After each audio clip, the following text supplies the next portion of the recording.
This is NVHA 020030.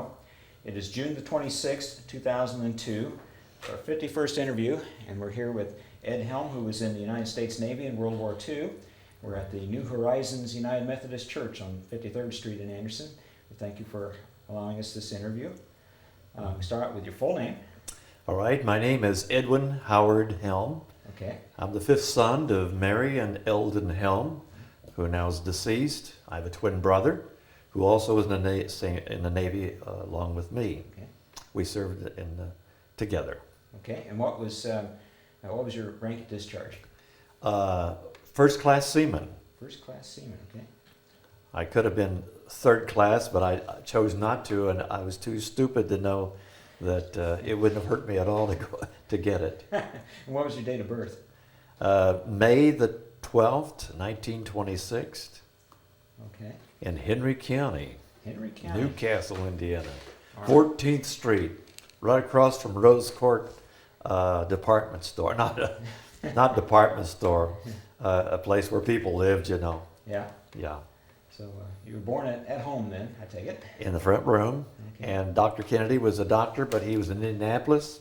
When my mother got ready to have my twin brother and me, he weighed 7.5, I weighed 7, Yeah. and she had about 14 pounds of gallstones. Oh, my. And so his nurse brought us into the world. We've never gotten over it.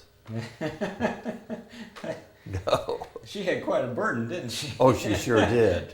Okay, what'd you say your mom's name was?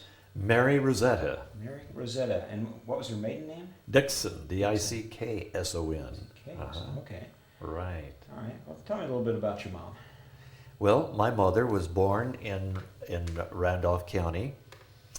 She was the only daughter of Lauren and Elizabeth Dixon.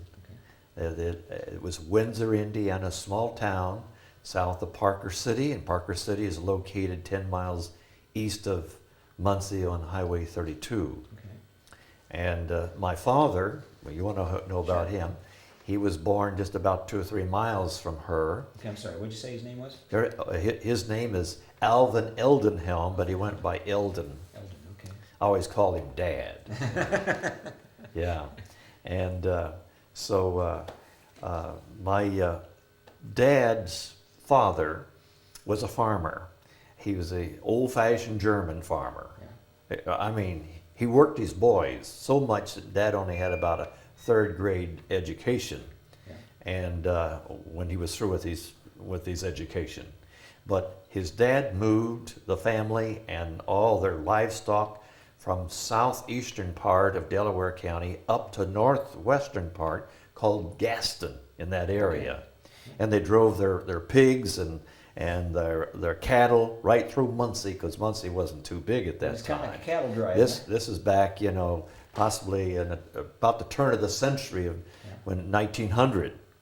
And so Dad was gone for about 3 years, that is, with his family. And of course, then Grandpa Helm moved his family back to the family place there in Delaware County. And my father noticed a young lady who had blossomed. And her name was Mary Rosetta Dixon. And he asked her for a date. Well, his oldest brother taught him how to drink and fight, and they were farm boys. They'd clear out a saloon pretty quick. And so when he asked her for a date, she says, Eldon Helm, I wouldn't go anywhere with you unless it was to church. And so the first date he had was with her at a church. The night before, he auctioned dogs off there in Windsor, Indiana. He's quite a character, you know. And so he went with my mother to church, and he told me the last week he lived, he says, you know, that preacher couldn't preach worth sour apples. I said, what was the difference? Well, he said he had something beside Bible knowledge, and I was convicted of my sin and became a new person. Wow.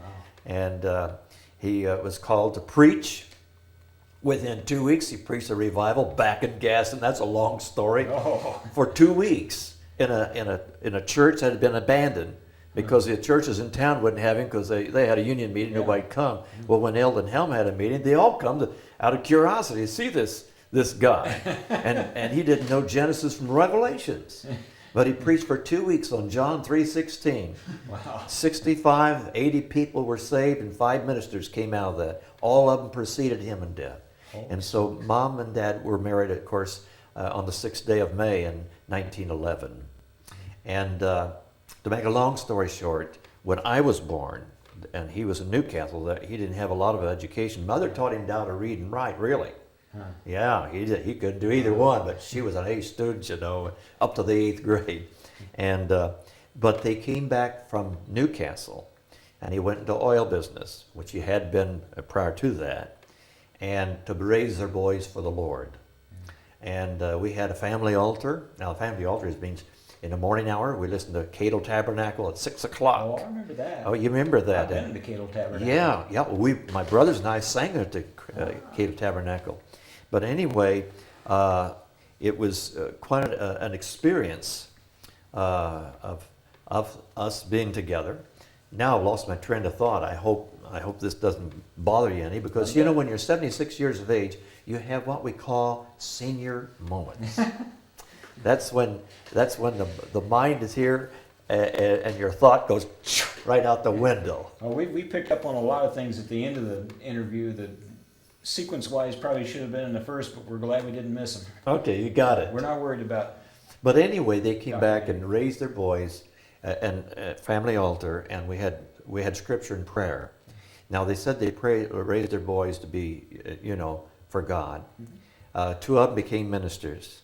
I have 3 sons who are United Methodist ministers. One is now in Florida in a community church there, and then I have my brother has a son that's in the ministry, and a daughter that's married to a minister. So that kind of runs in the family now. And they're all better than me. You know, I had a good time, didn't I? I was your pastor at one time. Sure We had a great time. I wouldn't tell did. anybody else what we were doing because they thought we were crazy. Yeah, that was a great time in my life. You were a tremendous mentor to me. Yes. Especially when it came to public speaking. My dad pushed me along because of his association with Toastmasters, but Yeah, you did well. You really refined it for me. Did it really? Oh, you did. Because, when you were in your early 20s, I'd call on you to make announcements because you knew you could do it. Yeah. And when you made the announcement, everyone turned to, and it was wonderful, what would happen. I thought, boy, Don McAllister, he's got a way with people, and mass media, you did real well. I learned all my best mistakes in those years. Yeah. Well, that was quite an eventful first date. My first date with Sue was darn good, but it wasn't quite.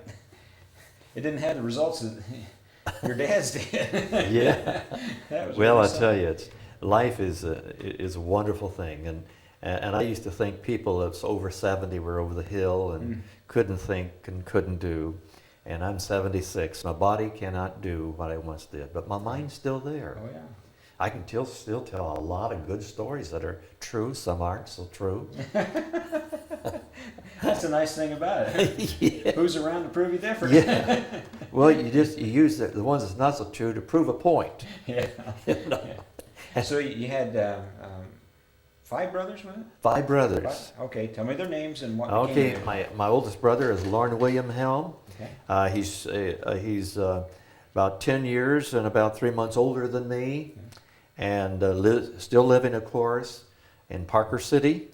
He's traveled around the world many times. And actually, there's a few hundred young men and women in ministry today throughout the United States and world. And then my second brother is Richard Eldon Helm, and he's deceased. Never finished high school because he got into it with a teacher, but he won't argue with anyone. But he had more talent than all my brothers combined, including myself. A wonderful man and can do so many things with his hands. And Warren G. Helm, he was a third son, of course. He was a pilot of the B-17, he flew over Germany. His 30-some missions. His last mission was a DFC. He lost all of the motors except one. And in order to stay up, they unloosed the ball turret, and 1,300-pound ball turret, and let it go down, and a lot of other things. and quite a guy. I think you were telling me that felony went right through the roof of the It house. went right through a German Gee. house, yeah. And I hated that because, you know, the people, they shouldn't have to undergo that. War is, for me, is no more. So he had quite a job just getting back. Did he make it all the way back He to made England? it, not to England, but behind the lines in France. Okay. He got the Distinguished Flying Cross for that course. Every 7 missions, he would get a Flying Cross. Okay. But this one, he got a Distinguished Flying Cross. And the first time I saw him after missions, of course, my twin brother and I were coming across the ocean as Navy personnel, gunners on a merchant ship. Okay. And we looked forward to meet him there, and he made every effort for us to meet him. And I never shall forget, he and I had gone up to Bristol, England. Our ship had moored at Avonsmouth, which is not too far from there. And we were to hear from him, and so we let the Red Cross know where we were going to be. And so we went to a movie. It was in the afternoon. And the movie, it had a banker in it. Guess what his name was? And the name was across his glass door. His last name was Helm. Yeah. And so right in the middle of this movie, right clear across, Seaman Helm, report to the manager's office. I said, hey, Edward, that's us. Bam, we was out of there. And so they had a taxi waiting for us. The manager was excited. Yeah. And so they took us out to the airfield. I saw my brother, who, when he went to service, was built like Superman. Weighed 210, 28-inch waistline, handsome. I saw a man that was different. I saw something in his eyes that looked like, you never see a mad dog's eyes. Yeah. It was there. And he saw many of his buddies, flying to sight of him. The plane go puff, gone, puff, gone. One time on his missions, he was leading 34 planes, that's 17 planes to a group, and the Germans were very intelligent. They knew how to intercept your telephone things, and they put over the news to the fighter pilots who were to protect them, that there was a group of bombers that needed help, and so the fighter pilots and Warren knew immediately it was the enemy. And he tried to keep them from going, but they were going like that. And so in 5 minutes, the Focke-Wulfs come way up here down. And it knocked down everyone but 4. Wow. Out of 34. I said, how did you stay up? He said, the B-17 can do the inside loop. Did you know that? I didn't know Yeah, that. when he's in training, the Lieutenant Colonel says, I can do the inside loop, and he did. Oh, and you could man. it was maneuverable. When Yeah. you see him, they're quite maneuverable. That's a big plane. Yeah, he was all over the thing, Huh. and he would never talk a whole lot about his journeys and his experiences to anyone, but he would with me because we were both home from the war about the same time, and when he got started, it was like he was in a trance. But anyway, looking at his eyes, I saw my brothers I'd never seen him before. Instead of 210 pounds, 168, and I weighed 180 at the time. Wow. And my big brother was no longer my big brother, and it was a shock to me. And we went from there then, and he had his plane there. We could have gone with him, but we couldn't negotiate how we'd do that. There's a lot of red tape. But we met him in London, was there for about 3 days with my brother. But when he landed, did he land at an airfield or just crash land wherever he could? landed in a field, and it wasn't crash. Now, figure that one out. Controlled, huh? Oh yeah, he was, I guess, a very good pilot according to everyone, and it was really quite an experience. And the reason he was so thin, when he would make a run and get back, he'd get back after the chow hall was closed, nothing to eat, nothing. On his last mission, his bombardier. He told the bombardier, you're not going on this, because he'd gone on another mission, which meant he had all his missions. So he told the bombardier, you will not go on this, and all the bombardier was really upset. His name is Andy Gruperis from Illinois. And so when it happened that it landed, and it wasn't back, and nobody knew where he was, well, plane didn't return, so his crew, you know, there they were, their belongings and everything. You know what happened? People come over, you know, when they weren't there any longer, and take what they wanted. Civilians or other servicemen? Other servicemen. Really? Yeah. For other planes. Yeah. And Andy, you know what he did? What? He knew it's a good thing he was there. He got his 45 and something else, and he just sat in there. And he knew when they'd come, and here they come. When he opened the door, he says, the first one of you steps forward, you're a dead duck. Wow. And he stayed there, and he said, I know they're alive. Huh. And they were. Wow. Isn't that something? You're not now talking about him, but I wish you could have interviewed him. Yeah. He had a person that, when he left, he said, I probably will not be back because I'm going to volunteer for the toughest missions, which he did. Hmm. One time they bombed Berlin and 100,000 people were killed. Wow. That was on his mind for 20 years. Wow. Yeah. You know, war isn't a very nice thing. For when he come back, he says, you know, I don't deserve to be alive. For some of my best buddies gave their life, and I'm still alive. Isn't that something? But it's his life that gave their sacrifice meaning. Absolutely. And it's hard to get that across. Well, we tried. Yeah.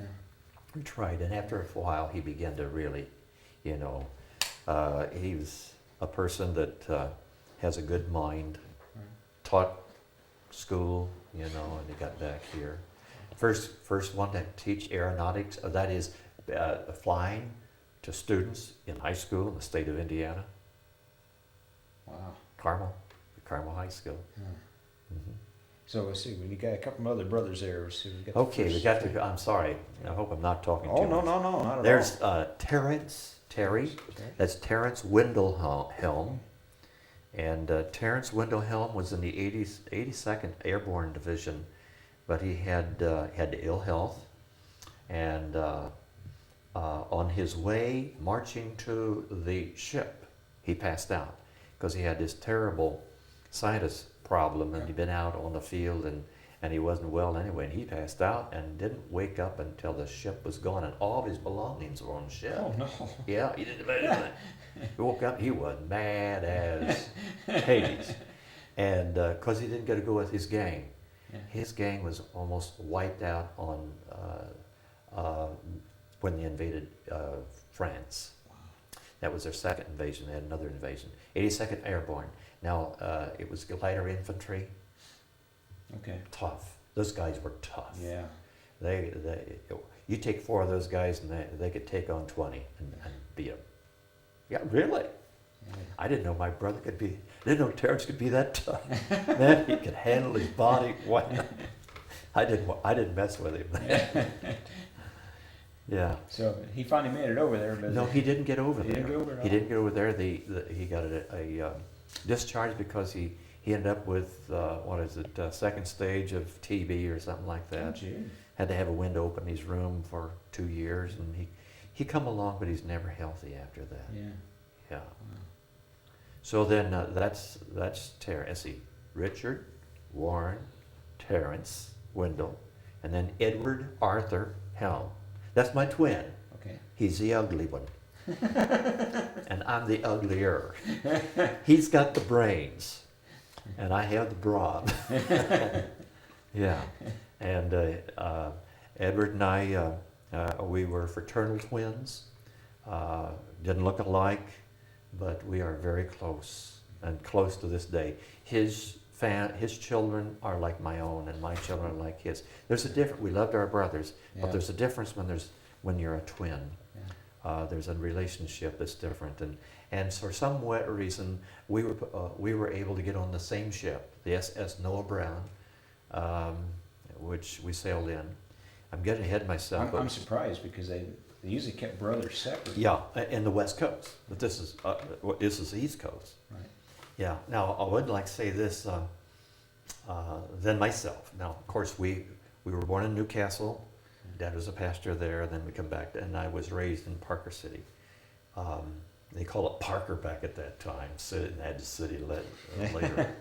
Wasn't big enough. Wasn't big No, enough. Yeah. Couldn't put the city- You know, we had 60 in high school.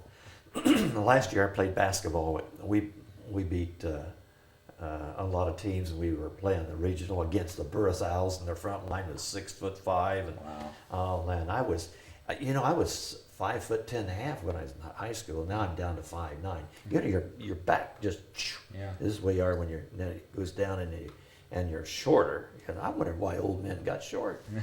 I also wondered why old men had a bad voice. And when that stuff comes down your throat, you sound like you're 80. Now, if I can have it clear, Right. then I sound like I'm 40. Yeah. Right? Sure. Now you can just guess where it is now. And that stuff starts rolling in here. But anyway, So how bad did you beat Muncie? we didn't play Muncie. Oh, okay. We didn't play Muncie. Now, Mousy Miller almost beat Muncie. You know. Yeah. No, we didn't play. We played Burris. Burris Owls had beaten Muncie, and then we played Burris Owls, and we got outscored the first half, but we outscored them the second half, but not enough. Ah. Yeah, I got the poop knocked out of me. Oh boy, I went up. You know, I'd been stealing the ball from those big guys, and I went up to get the ball. I think to put it in. That's it. Yeah. And two of those guys, they sandwiched me in midair. Now, if you've ever been sandwiched in midair, I mean up about yay on feet. Yeah. Bang. And I was 160 and they're 230 apiece. Boy, you know. And even the basketball goals were just moving around. And I was to shoot 2 baskets, and I looked up there, and there's 2 baskets, and I had 1 ball here. When I left my hand, there's 2 balls going up. Did it go? Did either one of them go in? They went in. Hey. I'll tell you, I don't know. They danced around those 2 baskets and went in. I thought, well, I can't see, but I know if I take it straight up, and that's when you go. Oh, I go like this. Yeah. But when I shot on out, I always shot either hand. You know, back at that time, you shot with both hands, but I shot any way I could get it up there. Yeah. And it just about did me in for the rest of that game. I felt terrible.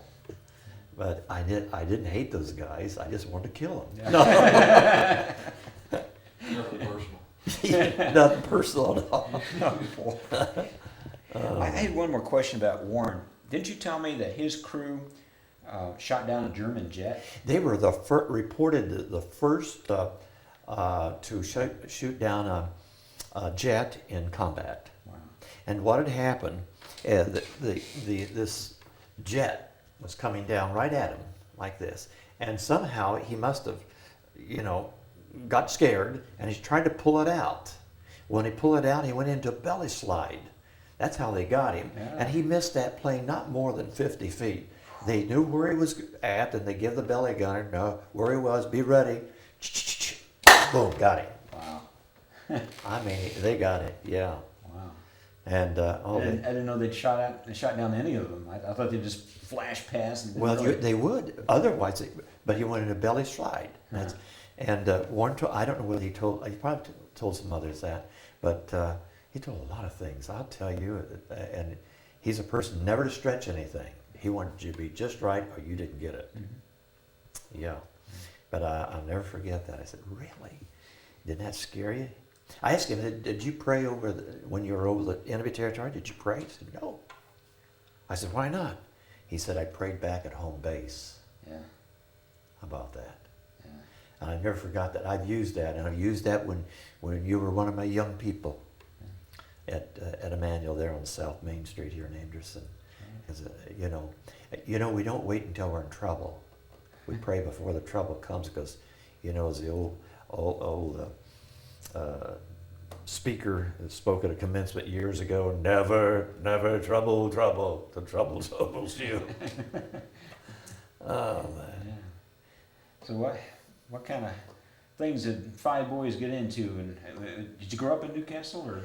Well, we moved when Edward and I were just about a year and a half, 18 months old, to Parker City. Parker City. Dad went back in the oil business. We lived just cattywampus. You know what the word cattywampus means? Catty-cornered. You know what catty-cornered is?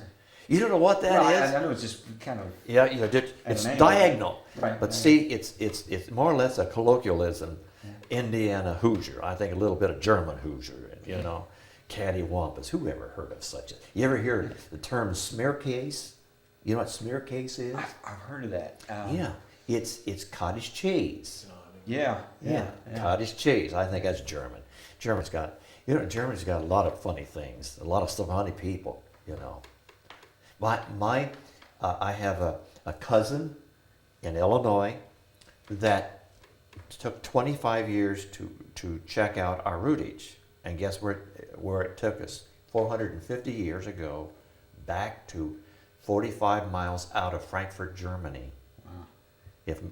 Now, good thing Warren didn't know that. Yeah. Or they wouldn't get him near Frankfurt, Germany. Yeah. Okay? And the Helm family still owns that farm. Wow. Isn't that something? Some of our cousins have That's been something. Oh, we've heard some of the fellows of German descent have said that they went to the Pacific and were glad they did because they didn't want to take a chance of maybe shooting a long lost relative. Oh, listen, and others it didn't matter. I think that bothered my brother Yeah. in the long term. He bombed Germany. I mean, Yeah, we were in war. Yeah. And, I think, did I share with you when I took a group to Oberammergau, that's the Passion Play, and we come back over to the area where Patton was buried. That's a beautiful, beautiful cemetery for the honored dead. Yeah. And my brother Warren, he told me, he says, of course I was hosting our group. He says, let's go to where the German cemetery. Yeah. I said, really? I said, nobody goes there. He says, let's go. Yeah. I think we'll be glad we did. I said, okay. And so I told the guide, I said, we want to go to that German cemetery. And Warren knew where it was. Of course, he had the map. He knew where a lot of things were. He knew where that place was. And so we went. Now, the manicure of the American cemetery is just simply spectacularly clean. It's beautiful. Well, we came to the German cemetery, and it wasn't quite as immaculate. Each cross was made out of concrete, and each arm that went out represented 2 burials. Now, the thing that got to me when we got there, because I wanted to see, the ages of the soldiers, and I was one of the younger men in World War II, and there was young men younger than me that died. And I was 18. They had to be 15 and 16 that died in the war. And I was sad. And the thing that really made this trip to the German cemetery quite meaningful to us, there was a lady there. She was putting flowers on one of the graves, for her son had been killed in the war. And she was able to buy a house just outside the gates. And she'd go over every day and take flowers. And when she found out we were Americans and that we were interested in that, and we told her that our forefathers come from Germany. Yeah. Before we left, here she came with a bouquet for our bus. Wow. And you know how corn is, had the leaves of corn, what do we call it, was up. She had those in there. And boy, I tell you, we just didn't want them to be hurt in any way. But here was one who wanted to show her appreciation to us. And to me, it was one of the most meaningful things on our trip to Oberammergau. Isn't that something? That is. That really is. And I wish I could go once more to Germany. There's something sacred about Germany. And the German people, a lot of wonderful people there. Hitler came in and he hoodwinked the people. And he had them. I don't think there'll be another one like that. And it was too bad. Well, we certainly didn't leave him in very good shape after World War I, and just the ground was fertile for a guy like that to come along. Yeah. But I think after World War II, things were different. I don't know how much of our taxes have gone to help reinstate the nation of Germany. Yeah. But Germany's become our friend, not our foe. So has Japan. That's quite an accomplishment when you can make a mortal enemy a solid friend. Yeah. That speaks something for the American cause and the American You bet. servicemen. We didn't go to bet. conquer; we did to Right. liberate and make better. Mm-hmm. See, that's a thing that it's difficult for me to understand, is that we have been so benevolent in this world, and yet we are kind of tagged as terrible people. Oh, I know. And it's, our government has made mistakes, I agree. But we have not, I don't think where there's terrible people. So hopefully we can hold our peace in this time, and here it is in 2002, and there's a group of people that would like to kill you and me today if they could get into this room. And the worst thing that we can do as Americans is to hate anything, anyone. Because when you hate that person, hate is like a boomerang. It comes back and it pierces you and it breaks you to pieces. And therefore, I love the Japanese. When I hear certain things, because I went over there, had it not been for Harry Truman dropping the 2 atom bombs, I wouldn't be talking to you today. There would have been thousands of men killed, and many, many more thousands of people in Japan who were innocent people. Their lives had been taken. But Harry Truman saved him. Now, my dad is a Civil War Republican. Yeah. And after I read the story of Harry Truman, I thought if my dad could have known the real Harry Truman, he'd have voted for him.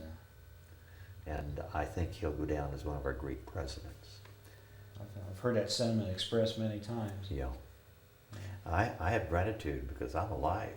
Yeah. We could have waylaid Japan very easily, but it would take a lot of stuff to do it. Well, if you talk to the fellows who fought in the Pacific, Iwo Jima and Okinawa and places like that, it's very clear what would have happened if we had to gone in.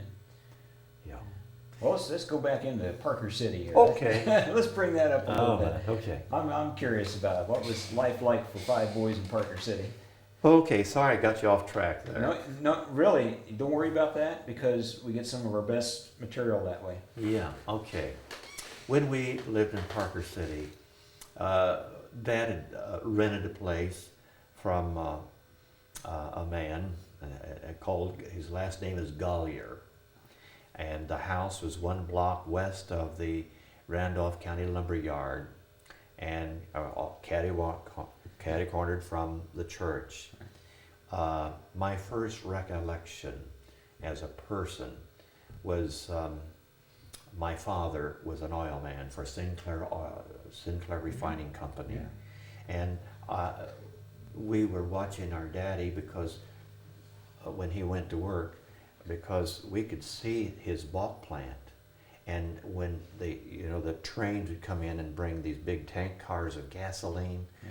And he'd have to get on top in order to get gas into the big tanks. Well, this one day, it was different. He was on top of the tanker, and the tanker started moving, and they were taking the tanker out. Ooh. And we ran in the house. We were scared to death. It says, Mommy, they're taking our daddy away. Oh. They're taking him away. We don't got to have a daddy anymore. And she said, no, they're not taking your daddy away. They just had to move that particular tank car so they could get another car in for the lumber yard down the way. I said, oh, really? That's one of my first memories. That'd be scary for a kid. Oh my goodness, we were frightened, but she was able to tell us and we believed her. Hmm. Now it was at that Gollier farm, Don, which you'll be interested to know, that I would get up on the wagon, that you'd throw corn in and everything, yeah. And it was out in the farmyard, and I'd get out in there and I have a half mask on and I'd preach to the chickens when it's 3 and 4. Oh, I'd just preach up a storm, and I'd sing up a storm, and if I didn't know the words, I made them up. Yeah. And that, I think God was working with me for the ministry when I was a little boy, and I was really unaware. Yeah. I wouldn't do it if Mom and Dad were around, yeah. But only with my twin brother and me. And now, my 4 older brothers played instruments. Lauren, the saxophone, Richard the trumpet, Warren the trombone, and Terrence the clarinet. And Edward and I, we played on the linoleum. How about that? Did you take it with you when you performed outside the home? Oh, no. Oh, no. But anyway, we were a very close family. And I remember my first Christmas. It was, and we had a tree. Got a tree. And on the tree we had 8 lights. And when they put that up, I never remembered the other Christmas. This is the first Christmas I can remember, between 2 and 3. Yeah. And all the other lights went out, and man, this was great. And I felt good. And all at once, all the lights went on in the next room. Dad wanted to read the evening paper. And I cried. I said, oh, won't you turn that off? He says, now, Edwin, now if you don't shut up, you're going to bed. Guess what? I didn't go to bed. You know what I did? And he said, but that was our first Christmas. And then I remember we boys would stand to see which one was the tallest, you know. And we had, Dad put in lights there. That house didn't have any lights. He paid to get lights, even though he leased it. He put lights in, and the wires you could see going running across the ceilings. Oh, yeah. Yeah, and I remember our first radio. We stand there and just look at that radio as though it was television. Yeah. Remember some of the shows? Some things you heard? Oh my, yeah. Bradley Kincaid was a singer, and he'd sing for people. They'd call in things, and he did all right. But one day he thought he was off the air, and he'd sing for this old codger. It was so nice to him when he was off the air. He'd call him a name, and I'm not going to repeat it. And guess what? Bradley Kincaid, they kicked him off the air right enough. Of course, poor old Bradley, he'd be an old man, but now so I was just a little guy then. But I remember that, and we ate together. We always had family time of eating together was something to behold. And Mom and Dad would leave. Oh, by the way, day before yesterday, Edward and I went to the Warren Home, Memorial Home, and there we met a lady who was our babysitter. She was a teacher for 25 years. Her name was Arvie. At that time, it was Arvie Small. Her name, it was Arvie Collins. She's 95, still got a good mind. And we saw her. It was wonderful. You know, I had more fun with her, and I did something with her I've never done with anyone else. Now, he remembers before I got my first hairpiece, right? Okay, yeah. I was ugly. And boy, after it was uglier. Anyway, I said something to her. I said, she was supposed to have an appointment. She had an appointment to get her hair clean. I said, well, would you take my hair with you? She says, well, go ahead and take it off. She didn't remember that it wasn't mine. So I just take this thing off and says, here you are. She and away.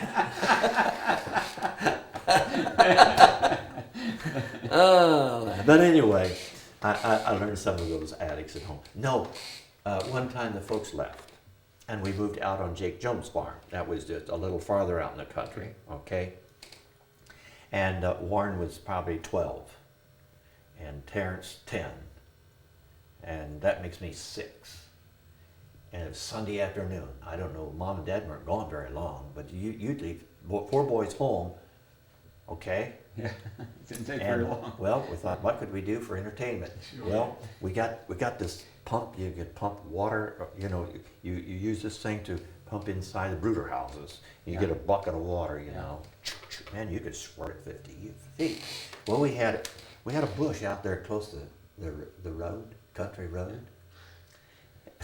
And so we got a bucket of water, and it's like this, and we waited for a car to come along. And I never forget this one car. He was coming with his girlfriend, had his girlfriend next to him. He had a white shirt on, and he had their sleeves rolled up, you know how they do, had his hand, and she was right over against him.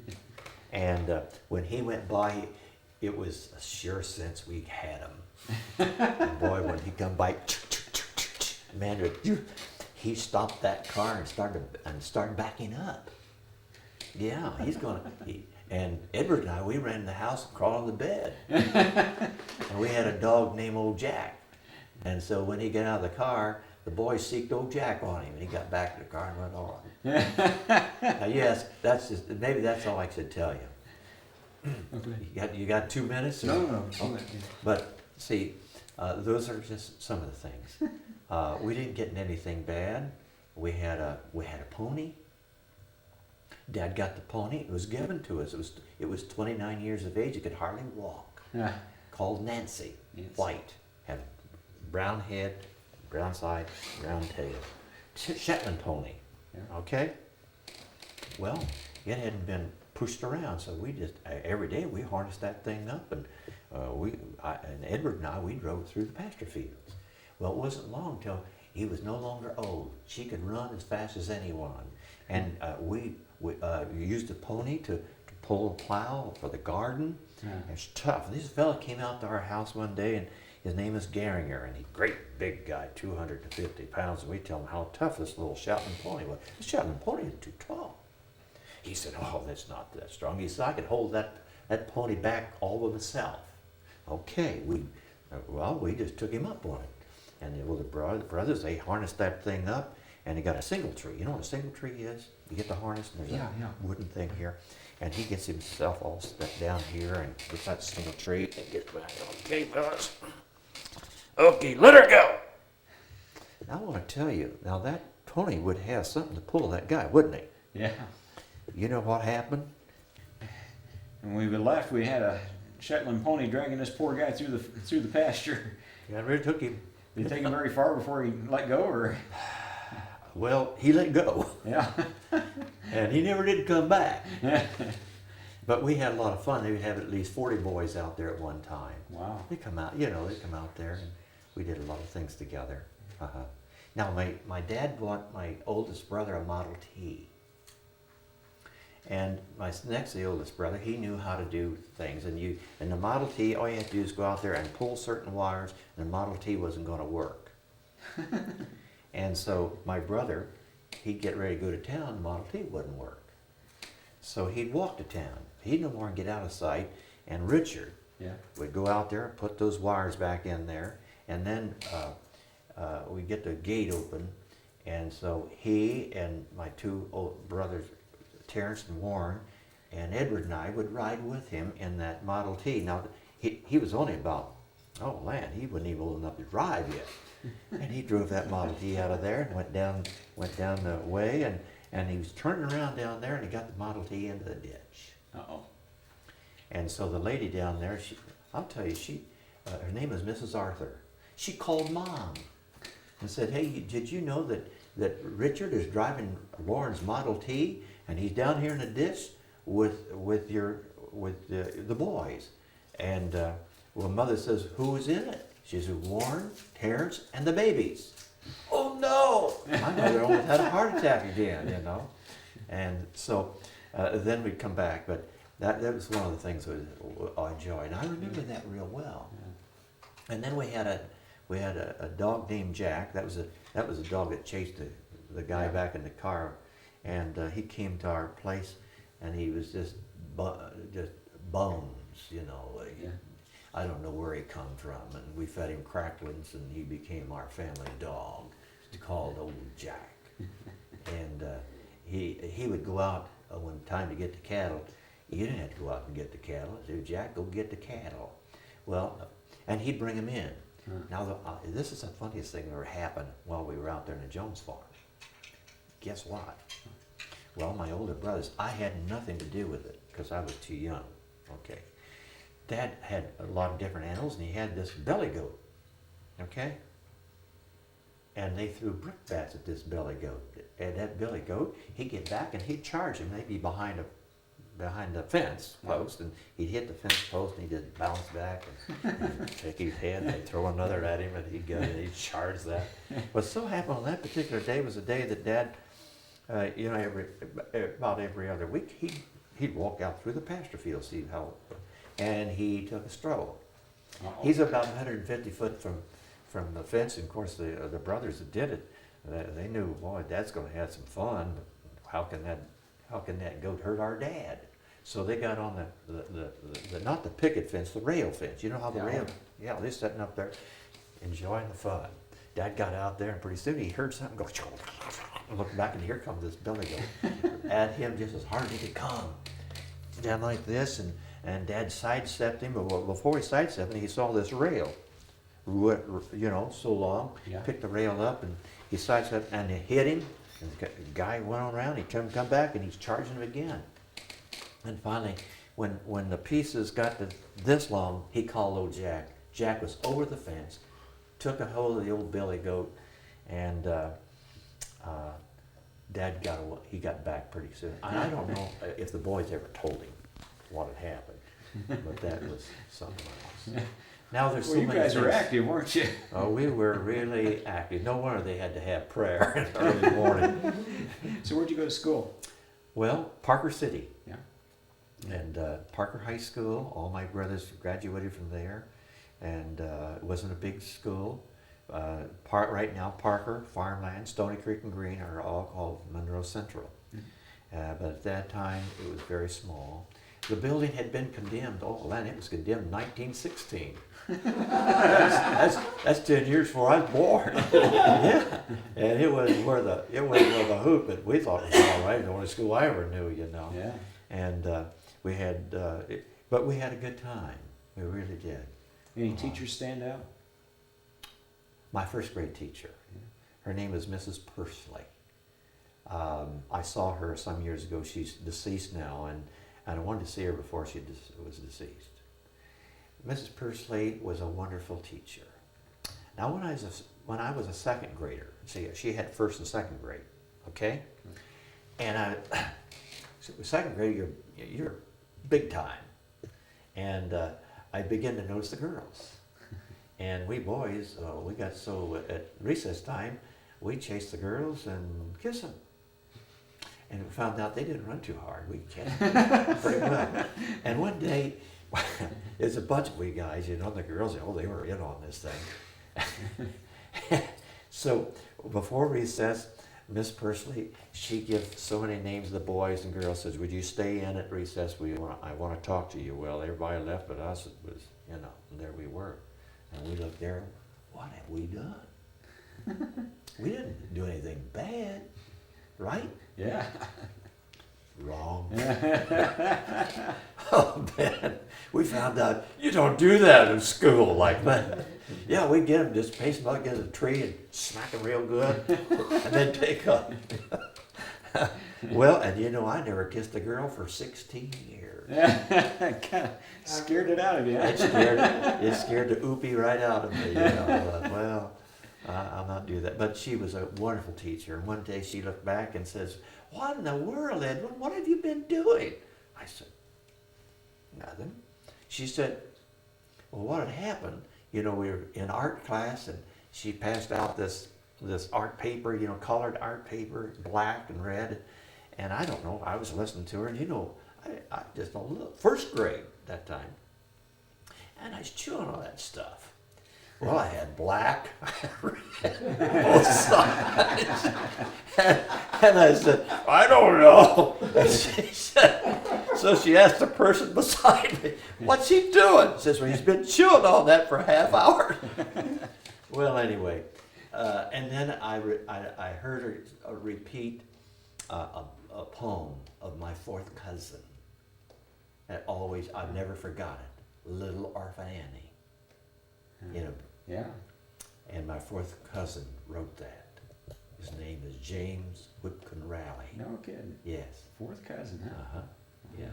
His mother is buried on my great-great-grandfather and mother's plot, because his mother is a sister to my great-great-grandmother, Helm. Good darn.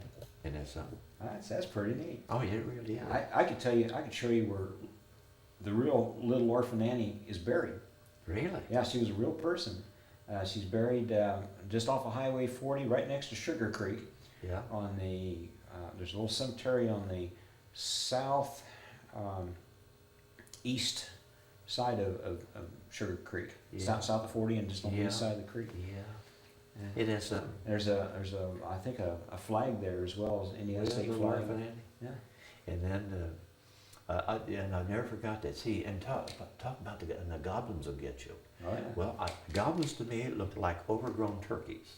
And I was just sure, as my name was Edwin Howard Helm, that there was goblins in one of our pantries, or closets. I wouldn't go near that place because it was dark. And when I go to bed at night, I'd make sure the door was closed. One time I went to bed, went upstairs, and I was scared to death when I got up there because there's a bear on the bed. I went back down and I said, Mother, I can't go to bed. She says, why? I said, there's a bear on my bed. She said, oh, sure. Oh, yes, there is. And she says, well, I'll send your big brother Warren up. Of course, he's still under, 12 years of age. Yeah. Of course, he's big. A bear wouldn't eat him up. So we go up and he gets up there and he says, Edwin, that's not a bear. Well, what is it, Warren? Well, that's your comfort. Hadn't made the bed after my nap that afternoon. It's amazing what kids see. Yeah. So, a young man courting in Parker City. What were the hot spots, places to go when you were dating young girls in Parker City? Well, the skating rink in Selma. Take a girl to the skating rink, and then the Rivoli Theater. 50 cents to get you in. That's downtown Muncie, the one in...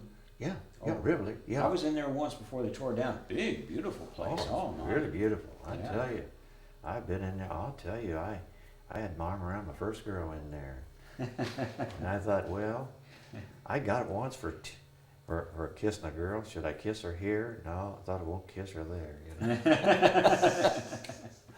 But anyway, you go to the theater, Right. and then for $1.50, it took care of everything. And then we go from there out to Candlelight. They call it Candlelight, out on north of town there on Highway 3. And they had a dance floor in the wintertime, and in the summer, why, it was open court. Huh. Yeah. And never tell my dad and mother because they didn't believe in dancing. Oh. Yeah, Dad, he was an old-time preacher. If you dance, if you play cards, you're going to hell. Yeah. Well, I learned to play. I did. Well, I learned to dance next door, and I loved it. Yeah. Okay, why tell them? I wasn't doing anything wrong. I just disagreed with What it. kind of dances? Straight dance. Yeah. I didn't square dance because I didn't have brains enough to know how to do it. And then I've danced with all the main bands, in New York City. Yeah. Yeah. And Count Basie and So the you- Dorsey brothers. You saw them? Oh When- yeah, when- oh yeah, they were there. Yeah, as a serviceman, you can get it in, pretty free in New York City. Yeah. When I was in New York City in World War II, had my Navy uniform on. You were a hero. Everyone treated you like you were somebody. Yeah. I went back years later, and boy, I was no hero. They did. I told my wife, I don't never ever want to go back to New York City again. Really, I never cared to go back to New York City, and the only time I've been back there was in 1957 when we come through there when Billy Graham was having a crusade. We went down to what was that place downtown there? What's the name of it? Madison Square Garden? Yeah, Madison Square Garden, and we were in there, and of course our son who will be 50, his him, Mark, 50 next month. He's about 5 years of age, and we'd go into a restaurant, and he'd sit right against me, and I'd say, "Why are you sitting close to me?" And he says, "I'm sitting here because I want to protect you." He sensed our apprehension in New York City. Wow. Just a little guy. Yeah. And so when we come out of the crusade that when we went one night, and we come out to our car, and before we got in there, he says, "Daddy, let's get in the car as soon as we can. Let's zoom out of this place," which we did. Oh man! But anyway, I had a lot of fun dating, and I had a girlfriend. She was 4 years younger than me. I was robbing the cradle. Oh, I She reckon. cute little button. She had a lot of black hair, you know. Yeah. Beautiful thing. Had skipped a grade, so she was way ahead of her time. And by the way, we had a reunion here a while back, and I thought, I'm going to get to see Laura. Well, I looked around for this dark-headed, beautiful hair, and Laura was nowhere around. Guess what? An old lady come up to me, and she had gray hair, and she said, I'm Laura Ellen. I said, you gotta be kidding. Come to find out from a mutual friend, she didn't know who I was either. You're glad of that, right? Yeah. But we had a great time, you know, and camaraderie, you know, over there in town. And so it was a lot of good memories. I played hard basketball my last year to play. And my twin brother he never was very athletic. He had the brains, and I really had the brawn, you know. And so I loved basketball games. Didn't play baseball, and I didn't like academics. Oh, what was your worst subject? All of them. All of them. No, I was trying to think what my worst subject. I don't know. I really kind of liked all of them, Did you? but I never had the desire to really study too hard until I got old enough to say, "Hey, go."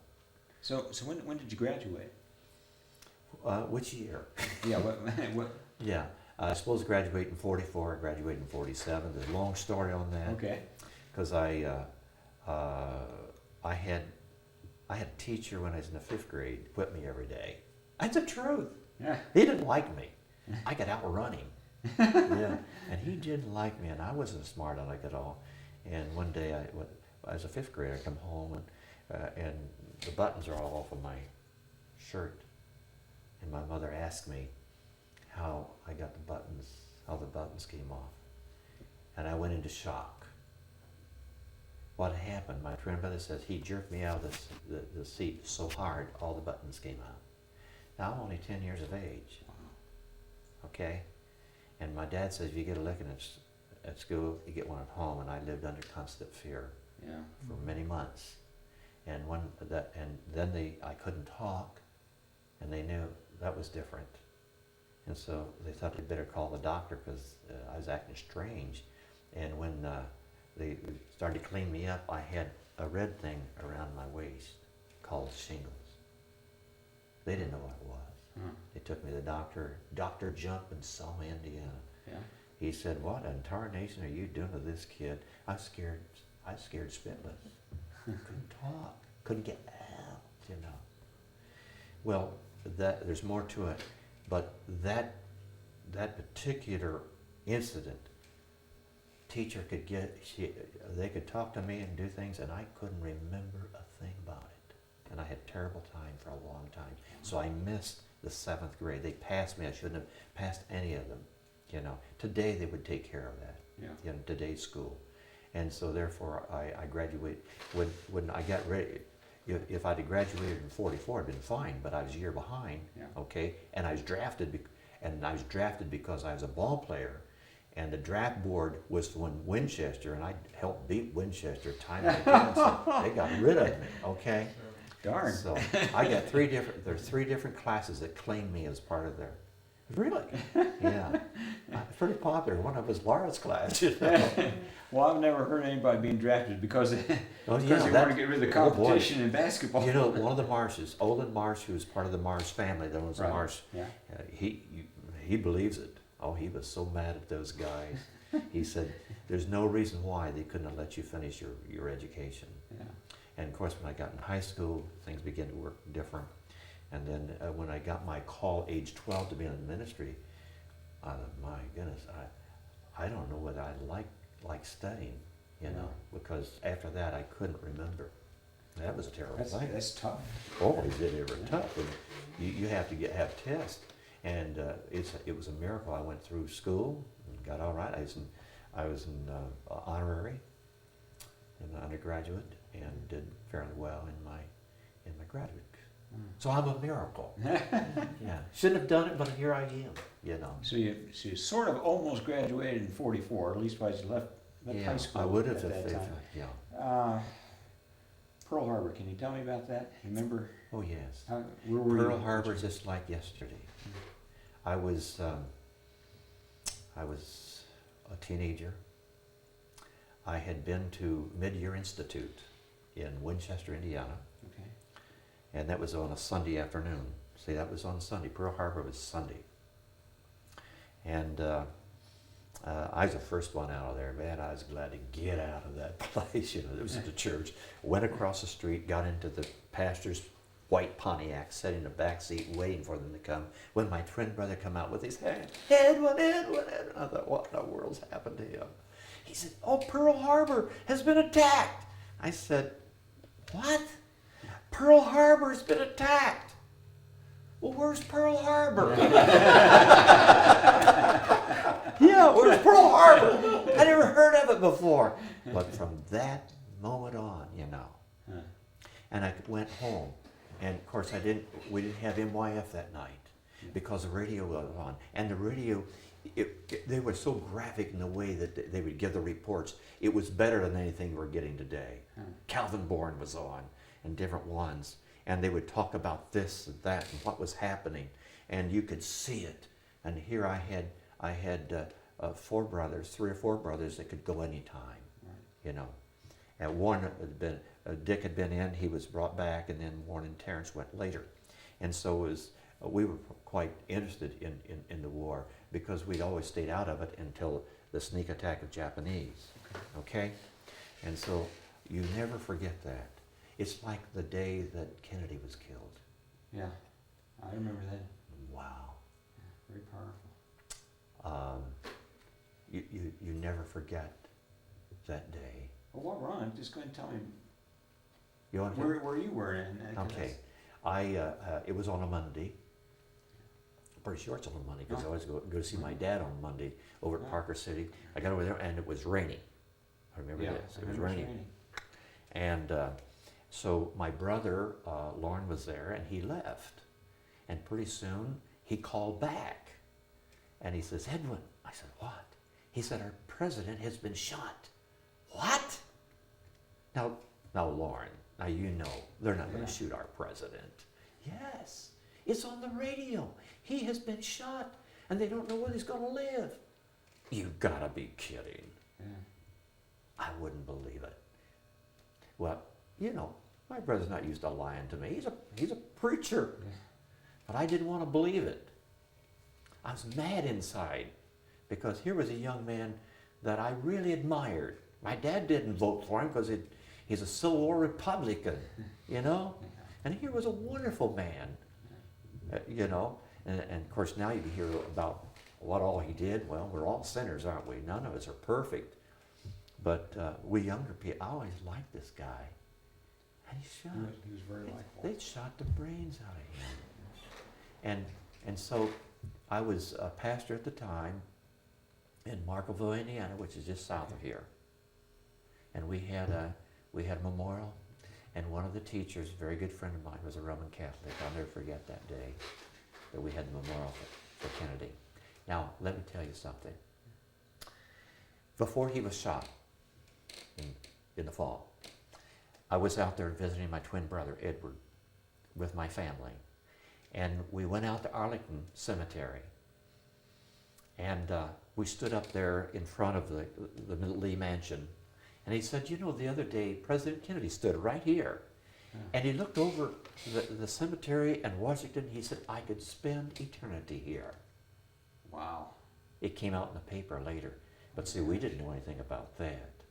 But he knew a lot of what was happening. Kennedy was very much loved by people in D.C. area. And if one of the Marines was caught stepping a drink back here somewhere and he shouldn't, he didn't jump on him like Johnson. I voted for Johnson because I like Johnson. And but he didn't jump on him. He was a gentleman's gentleman. And that's what I remember. And it really upset me that here was a person that they could really help us. Yeah, it just didn't seem real. I mean, for the next few days, the world stopped. And, It really stopped. yeah. There's two things, that and November 11th. Yeah. Okay. Now, one other thing, while Kennedy was president, you remember when he called Khrushchev's bluff? I remember watching that, and my heart was like that, because I knew that if we had war, what it meant.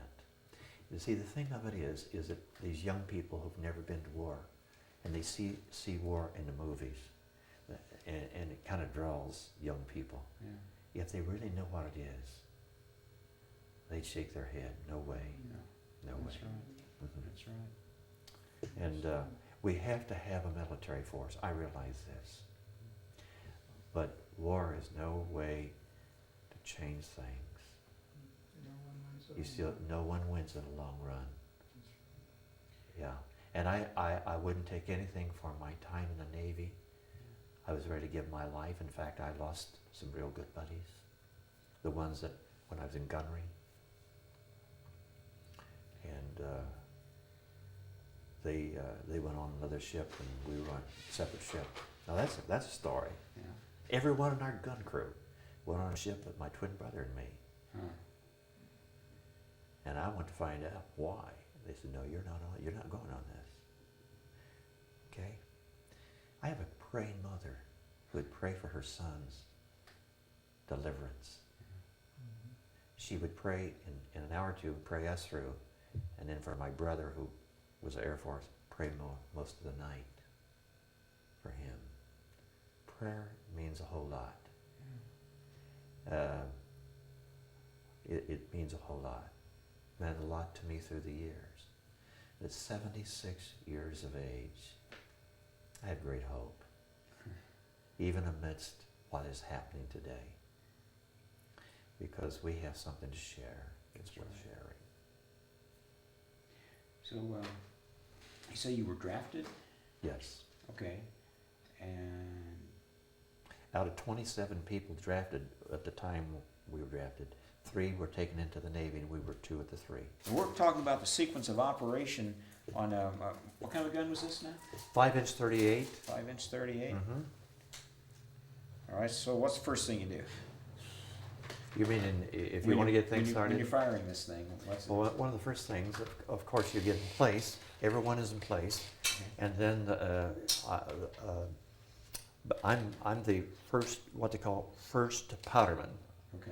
The first powderman was the last person to get the powder keg, and you're up like this. Oh, excuse Okay. me. Can you be with me now? That's fine. Like this.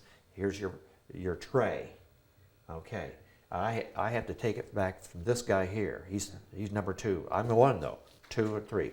I take it. I stick it in here, and then there's a fellow who puts the projectile in, Okay. and then this thing kicks it up there. When it's kicked up, ready, and then they know it's in place. They can know by the sound. We trained hours and hours on how to do this thing, so that every move we made was precision. I mean, things, you didn't have to think. It's helped me through the years when I marry people. It really. Do you know that we practiced so many hours that when we got in combat area, and we didn't have to kill anyone, but when we thought our heads were going to be blown off, you act instinctively. It's there. Isn't that something? And so when you go into battle and you've been trained how to hold yourself and do what you're supposed to do, and you really go into battle, all at once you cross the threshold. A threshold that takes you into an area that you've never been before. Yeah. It's okay to die. It's okay. And I learned it even more forcibly, on my trip over when the first ship was sunk with our buddies on it. It's okay to die. So Yeah. tell me about your buddies. What were their names? the one was a good friend of mine. His name's Carol, and it's been over 55 years since I was with them. And I used to know their name. We had one fella, he was a professional gambler. I love that guy. And he said, here, hold my money, and if I come back, don't give it to me. So he'd clean everybody out. Wow. Yeah, and he was so funny, yeah. But anyway, to be a gunner in that day and age, if a plane come in, if we saw a plane coming, we'd shoot it down, unless there was 17 or 18 of them. But we have on a boat, a ship, on the stern, that's where the 5-inch 38, that's the big one. Right. And then on the bow, you had a 3-inch 50, which is about this long, 3-inch 50, okay. It made a bigger noise than what, oh man, it made a real noise. Yeah. And then we had 20 millimeters. Every ship that went out at the time we went in had all this gun emplacement. Now when we first got into war, there's nobody on them. And the Jerrys were out there just waiting, just sinking one ship after another. Yeah. I had a buddy when I went to South Pacific, he was on his 4th ship before he got over. He lost 3 ships in a row. Wow. Yeah. Uh-huh. And so I never, expected to be in the gunnery, but it was kind of a thrill in a way. Oh man, ooh, wow, man, good. So this was an armed merchantman? Yeah, we were the Navy on a merchant marine ship. Okay. Okay. What was your relationship with the merchant marine fellows? Pretty good. Pretty good. Yeah, you're in it together. Yeah. You sink and swim together. And so we got to knowing each other, and they had their chow hall, and we had our chow hall. Oh, we ended up the first time there in Antwerp, not Antwerp, Le Havre. Lahart? Le Havre, France. And those Frenchmen, bless their heart, they weren't very nice. They, of course, when we got over there, France had been taken over by the Allies. Right. Okay, and Le Havre, it was just in shambles. We were moored to buoys, and so in the morning hour there'd be 80 to 100 guys come on to unload our ship, and they are not supposed to be inside. And I got on. Let's see, I was on 8 o'clock. Went on at 8 o'clock, and I go down to chow hall, nothing to eat. Coffee's gone. Those dirty Frenchmen had drank everything, and everything was dirty.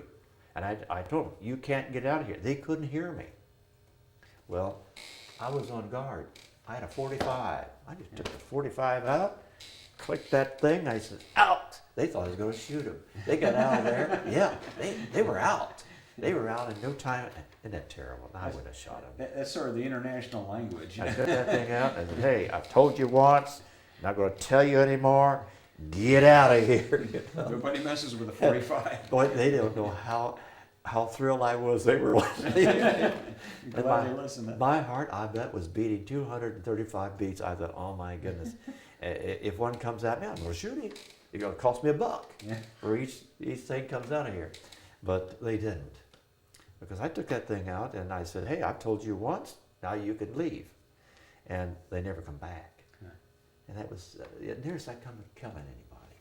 Yeah. But see, I was 18 years of age, green behind the ears, eager to do what was asked of me, and kill someone. I never got over it. Thank God it didn't happen.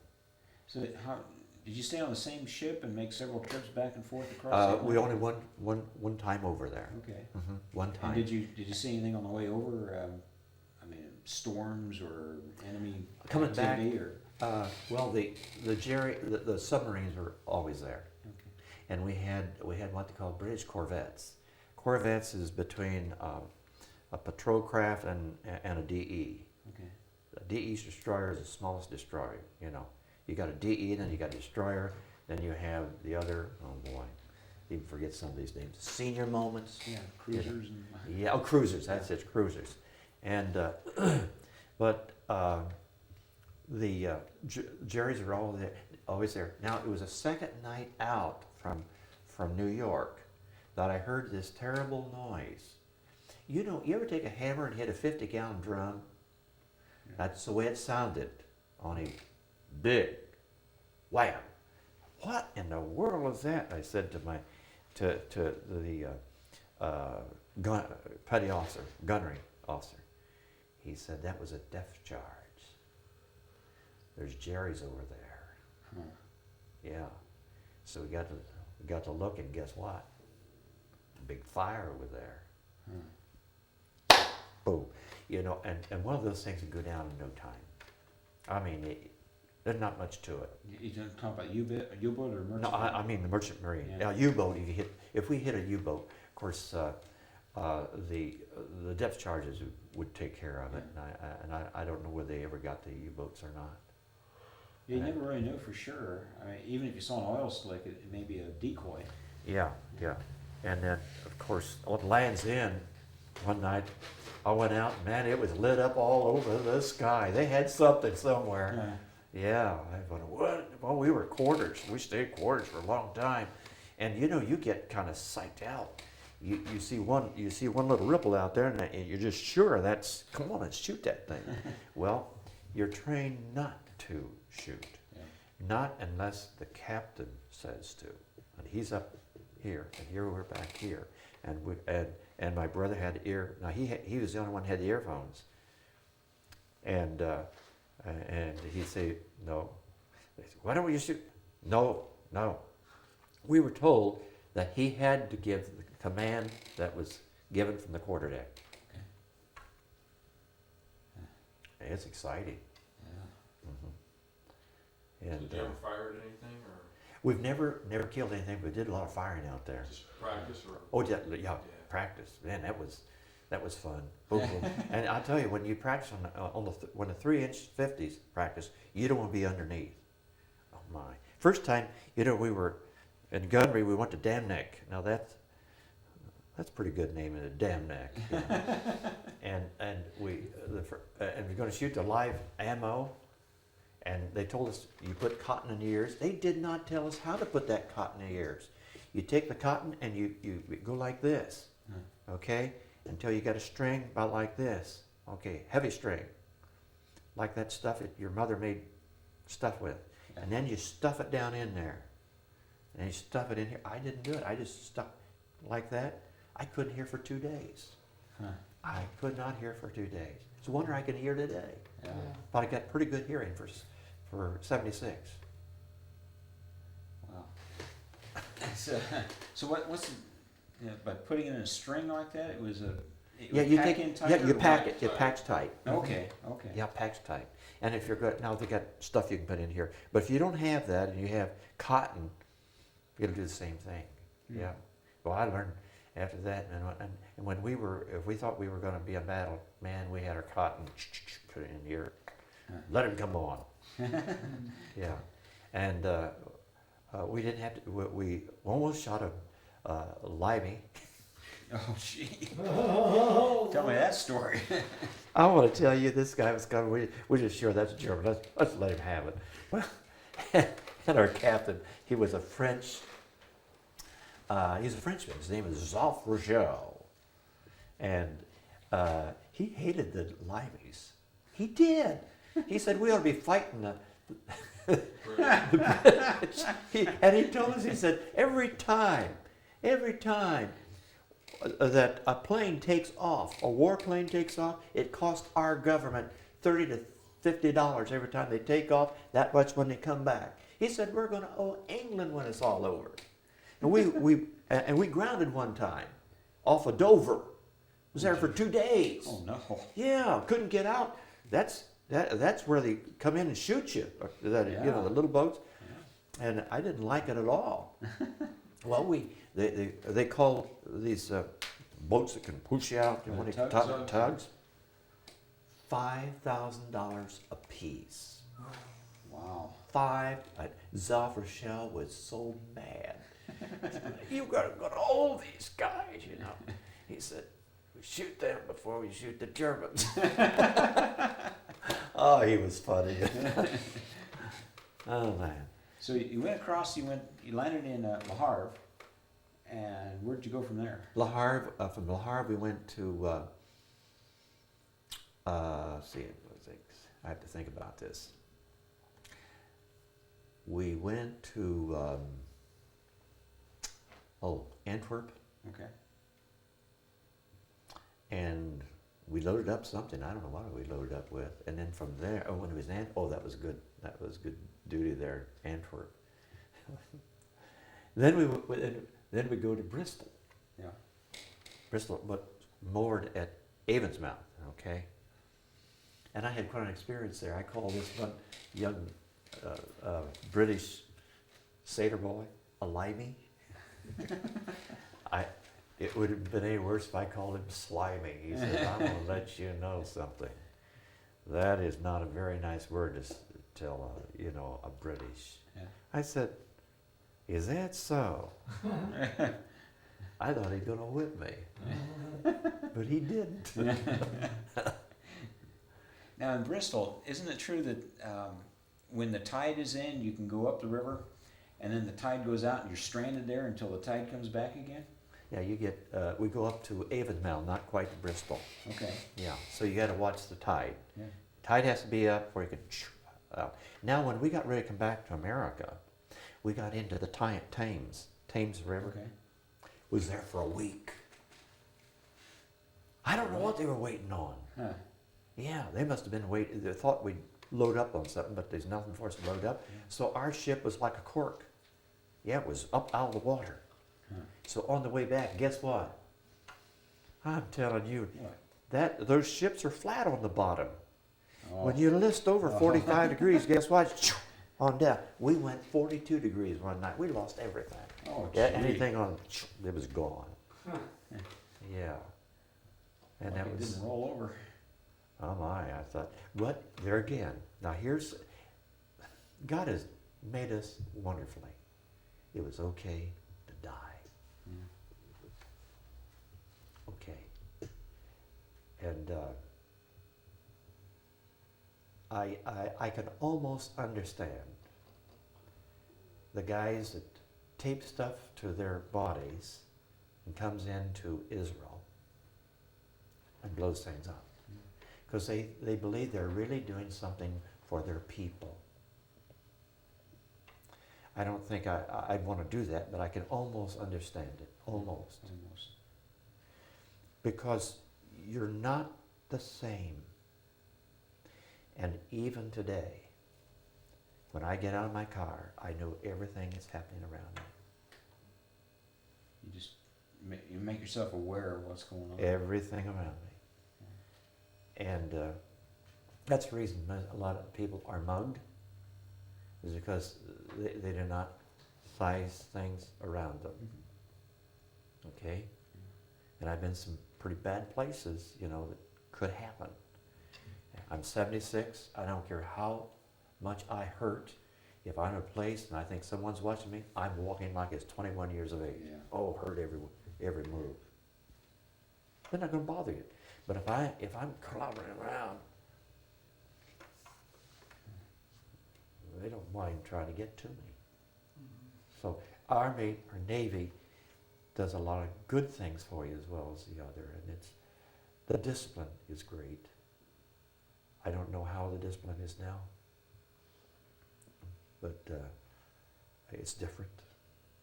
Several guys have mentioned the discipline and how they didn't mind at all that it was as tough as it was because the results. More the discipline, better you made up liked for it. Yeah. So did you spend? You didn't spend all your time in the North Atlantic, did you? No. How long were you actually running the routes in the North Atlantic? We were over there not that long. Let's see. We left in January, and we got back the last of April. Okay. And when we This come would have back, been, this would have been April of '45. mhm, Okay.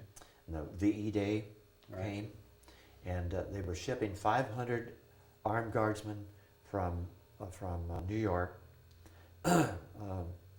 to oh boy, can't even think. I'll think in a minute. Cherbourg or No.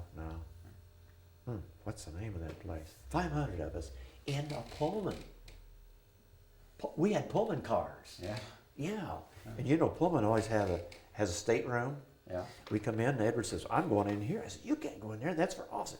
I'm going in here. I said, okay, I'll go with you, and both of us will get kicked off. We go in there. We were in that. We had a stateroom all the way across the United States. Oh, gee. Yeah, Shoemaker, California. That's where we're going. And we went to Shoemaker, California. And we had our own facility there to wash.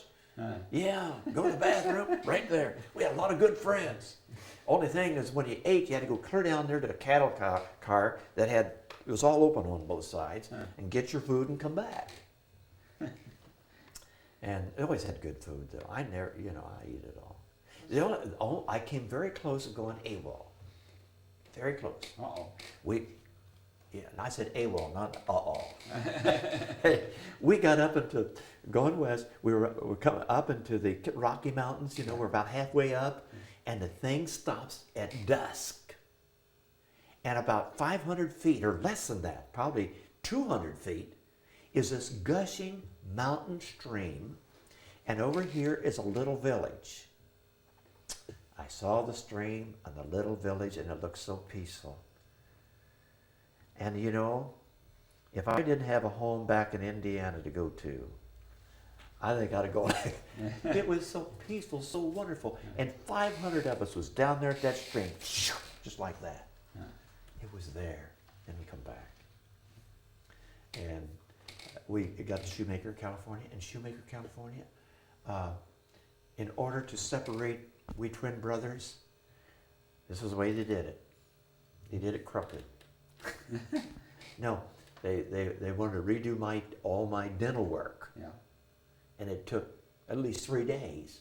All the dental work I had done in up there in Illinois was redone. And so they went ahead, took my twin brother, put him on the Subarison, which is a tanker that has evaporators on it where it takes the ocean water and evaporates it into drinking water, water you can use. The USS Subarison, and he was good at typing, so he got a good job on that thing. And they wouldn't let me on it. I tried to get on it. And finally, they got, I tell you, it's supposed to be 3 days. Guess what? They worked on my teeth, and they said, you're through. I said, no, you aren't. I'm staying here until you finish. Now I went in the morning hour. I didn't get out until the evening. It's a long time. They did 3 days, and still I didn't. That was it. And still they separated us. And they put me on the USS Virgo. It's a an AKA, cargo attack ship. Cargo attack ship, huh? And I met a fellow just before we got on the ship. He's become a very good friend of mine, and today I got word that he was dead. Today. This has been his 83rd birthday, 7 years older than me. And What was his name? his name was Chester Franks from Worcester, Ohio. Over there. Yeah. Had one guy, they call him Peanuts. Yeah, call him Peanuts. I was down here at St. John's one time to get my like this, and I got to talk to him. Where you been? I've been in the Navy.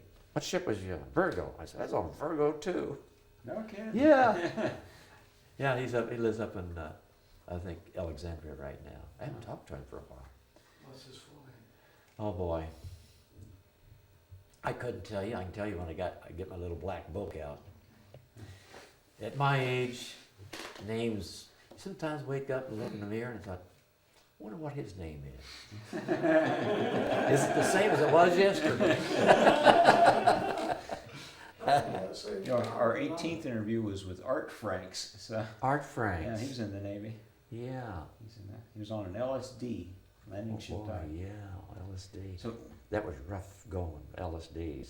tell me about the Virgo. What kind of ship was this? It was an auxiliary cargo attack ship. So was it considered merchant marine or Navy? Oh no, Navy, all was Navy. Oh yeah, yeah. And I wasn't on there too long. I was a gunner, but then my friend, he was a gunner, but he got into commissary. Huh. And he came to me and said, hey, they got an opening. Why don't you get in commissary? We don't have to shoot guns in there. I said, okay. Who do I see? He says, I'll send him to you. He sent me a fellow by the name of D.T. Crane. He came up, talked to me one day, said, would you like to help us in the gallery? And I become a cook. Yeah, and that was really a good deal. Yeah, and now this particular ship, cargo attack ship, boys went on it when they were 18. This is 2 or 3 years later. They'd been in about 8 to 9 straight invasions. Wow.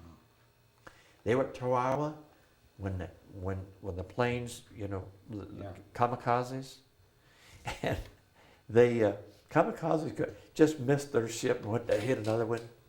And those guys were 19 and 20 years of age, and they weren't young boys anymore.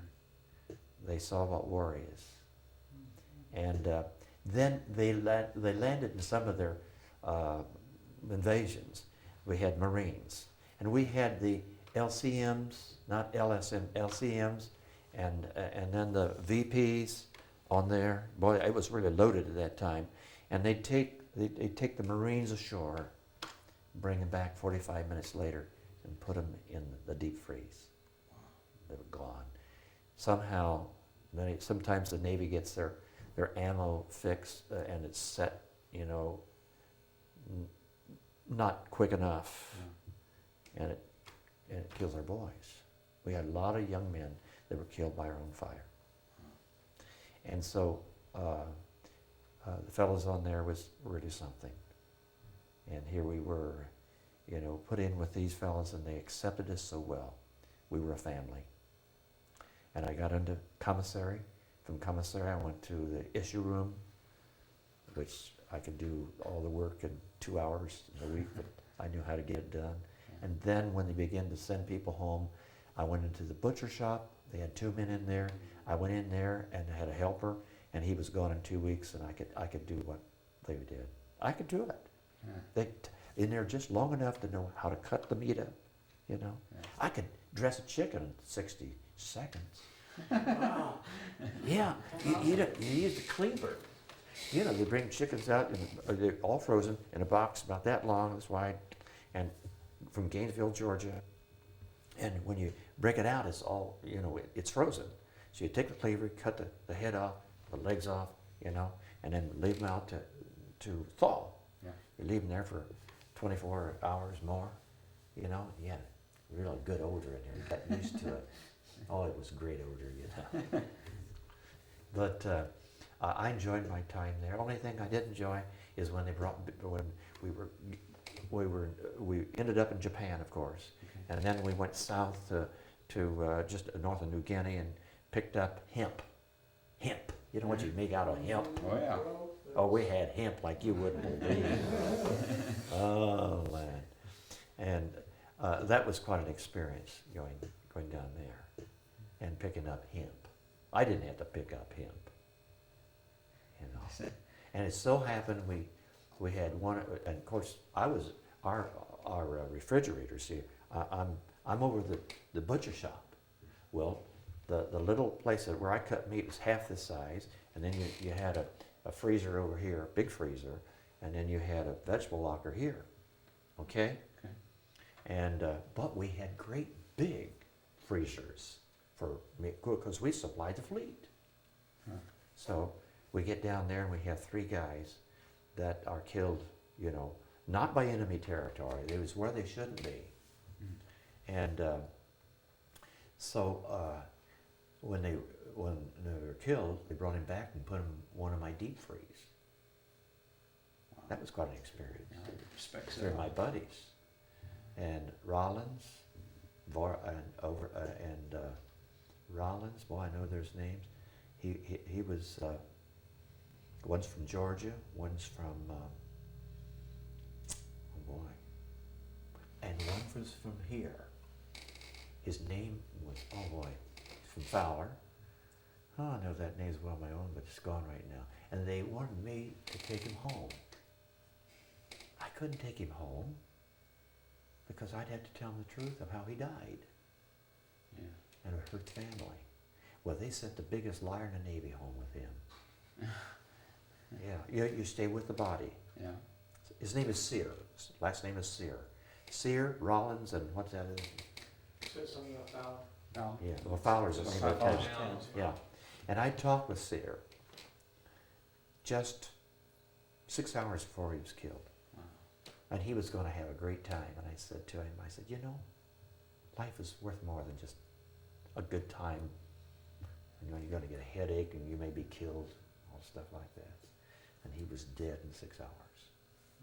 He'd come into, of course, I had company. Well, I had stuff you could eat in there, ice cream and stuff, and they'd Yeah. come by, and I always took care of it. Someone come in, and if they wanted something that was hungry, and I could give it to them, I could give it to them.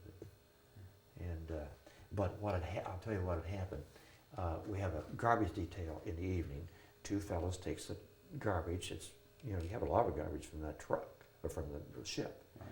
and you put them on a truck. And the truck belonged to that island there, you know, still the Navy over. And then they'd go out in the country and get rid of that stuff. Okay. Well, we had a bunch of guys playing football on that great big wharf. Wharf was about 100 feet wide. Yeah, it was a wide one. You know, they could play football in that thing. And so when this truck got ready to go, everyone's playing football, got on this truck. And they delivered the garbage. And then they decided to stop at a place and drink. And they drank some of that stuff, wasn't too good. And they decided to take a drive out through the island. And they come to this hairpin curve, couldn't negotiate it. And that thing went like this. Well, everyone who was in the back seat jumped. 3 guys, back of the cab, held on. There's the 3 guys that were killed. Wow. They were AWOL. And I didn't want to have to tell him that he was AWOL. Yeah. That would be hard. Maybe I should have, I don't know. But they'd think of that guy, is he telling the truth or not? But I know Overhill, who went with him, he couldn't tell the truth breathing. I hope he never gets a hold of that one, but that's true. Yeah. So what actually does a cargo attack ship do? What's the main purpose of it? Okay. Does it go in on invasions? Or? Yeah, they have these landing crafts. Okay. Okay. Now, here's something.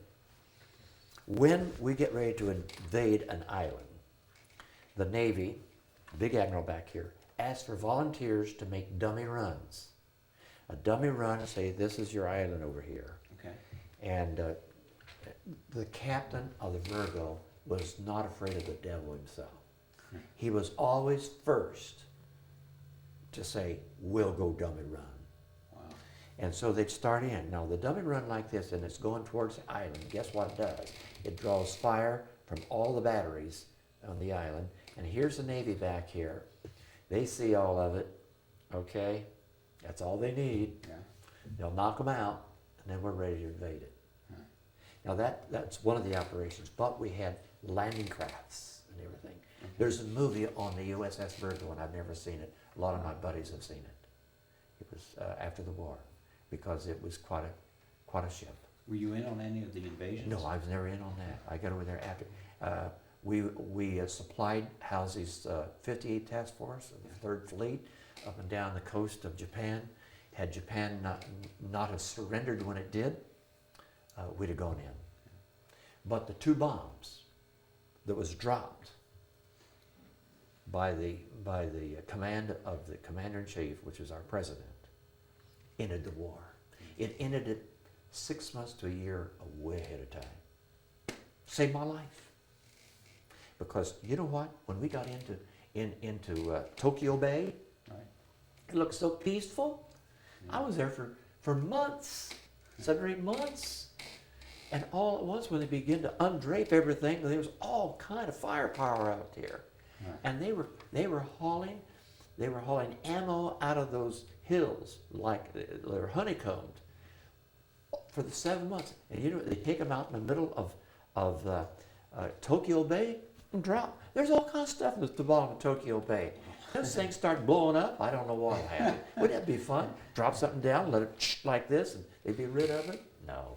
Kill all the fish. And Tokyo Bay, when we went into Tokyo Bay, I'll never forget. And you remember the armistice was signed? Right. I was there.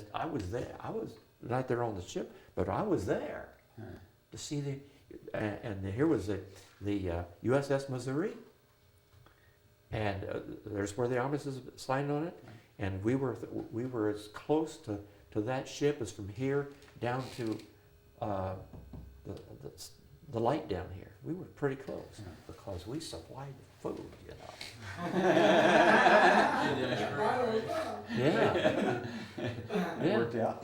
Yeah. From army, from war to feeding, that was a lot more fun. Could you close up to see anybody on the deck? You could see Make it. them out? Yeah. Could you make out No, we couldn't. MacArthur and No, some you of couldn't the make that out. Yeah. There was hundreds and hundreds of ships in there. Hundreds. We had the greatest armada that's ever sailed the ocean in World War II. Flat tops. We'd serve the flat tops. You talked about some of the operations we had. Right. Okay, here we are. We're going this way. We'd have a flat top over here, starboard side, or port side. Starboard's over here, and a battleship over here. Now, how do you get things over there? We had a thing that looked like shotgun, and you shoot a line over there, okay, and then we get these nets, you know, Right. and they'd be hooked to these catapults, and you could take work details from there to here to help unload things, and then the waves was really something. It's quite an experience, and that was more of a thrill. One time we were out there loading stuff, and a submarine appeared. Yeah, Japanese. And someone, boom, boom, boom, boom, boom. Boy, that submarine come out by just as fast as it could because they had knocked it out of the water. Yeah, it surrendered right now. Yeah.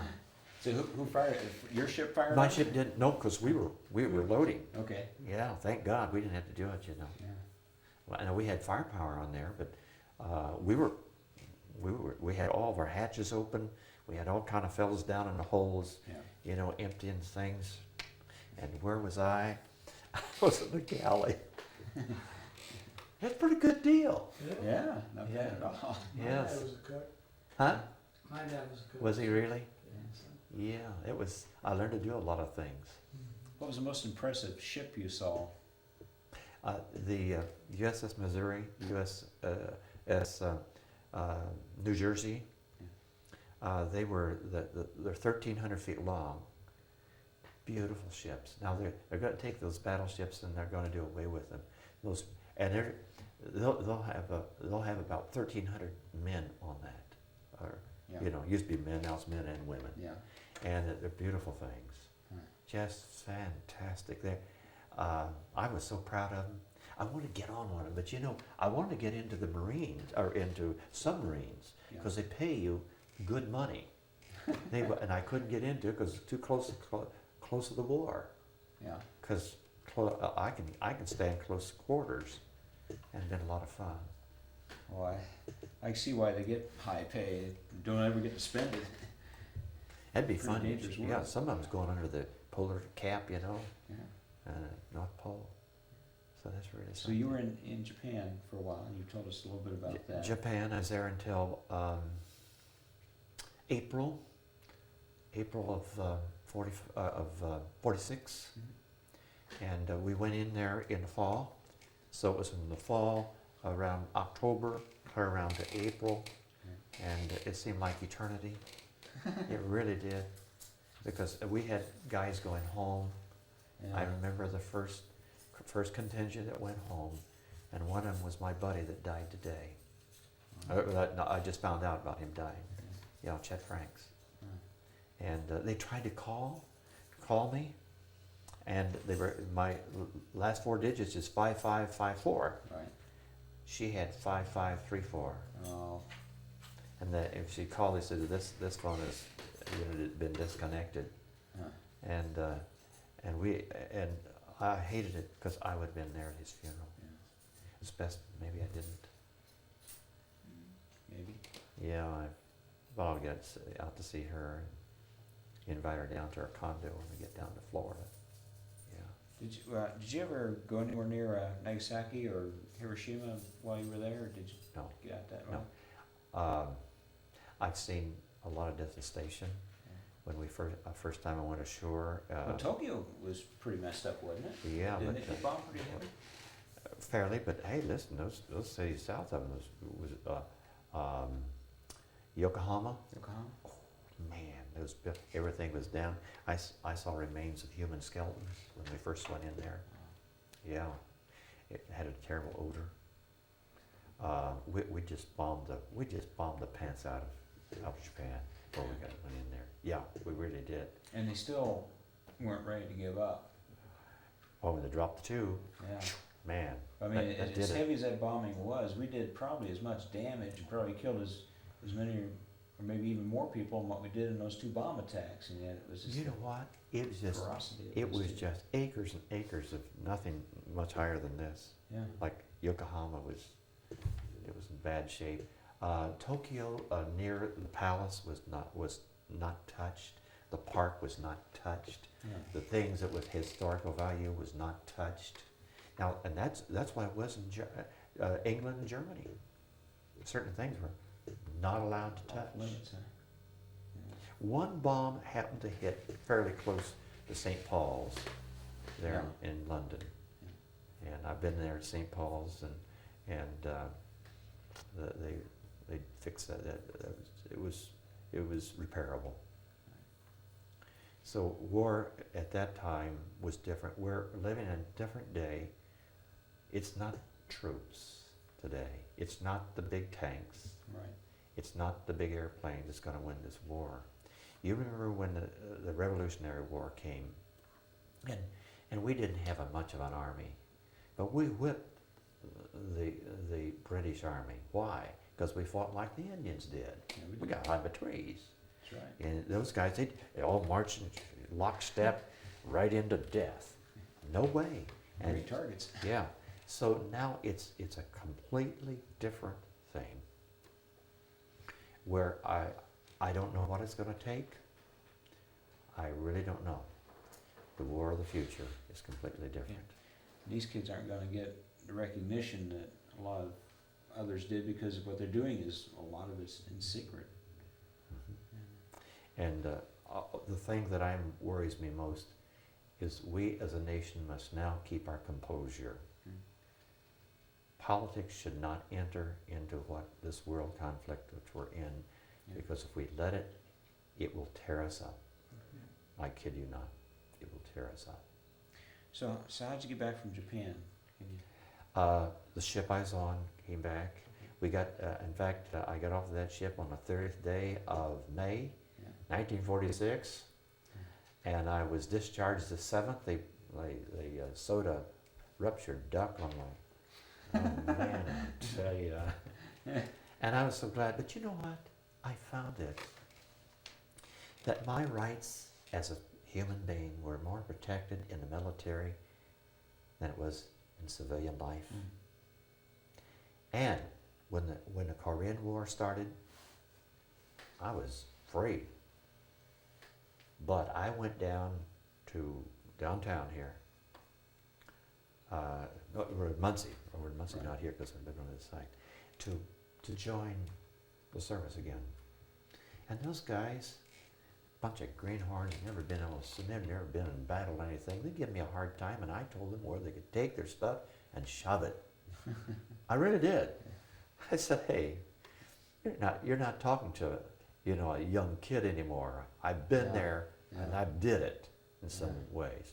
Haven't had to kill anyone, but I was prepared to, and they give me a hard time. Not only that, it's about the time I met my wife, who's my girlfriend, who's now my wife. That had something to do with, my decision. But I thought it'd be good to get back in service again. Yeah. And Before we get you out of the Navy here, that's how we got you in there. Hasn't changed very much. The outfit's a little different, but yeah, that. and you're wearing glasses. That's a I difference. wore glasses for about around 55 years now. Yeah. Got You got it? Yeah. So you came back home Mm-hmm. and you were discharged When did you get out of service? 7th of September. Okay. I'll never forget when I come back from the West Coast.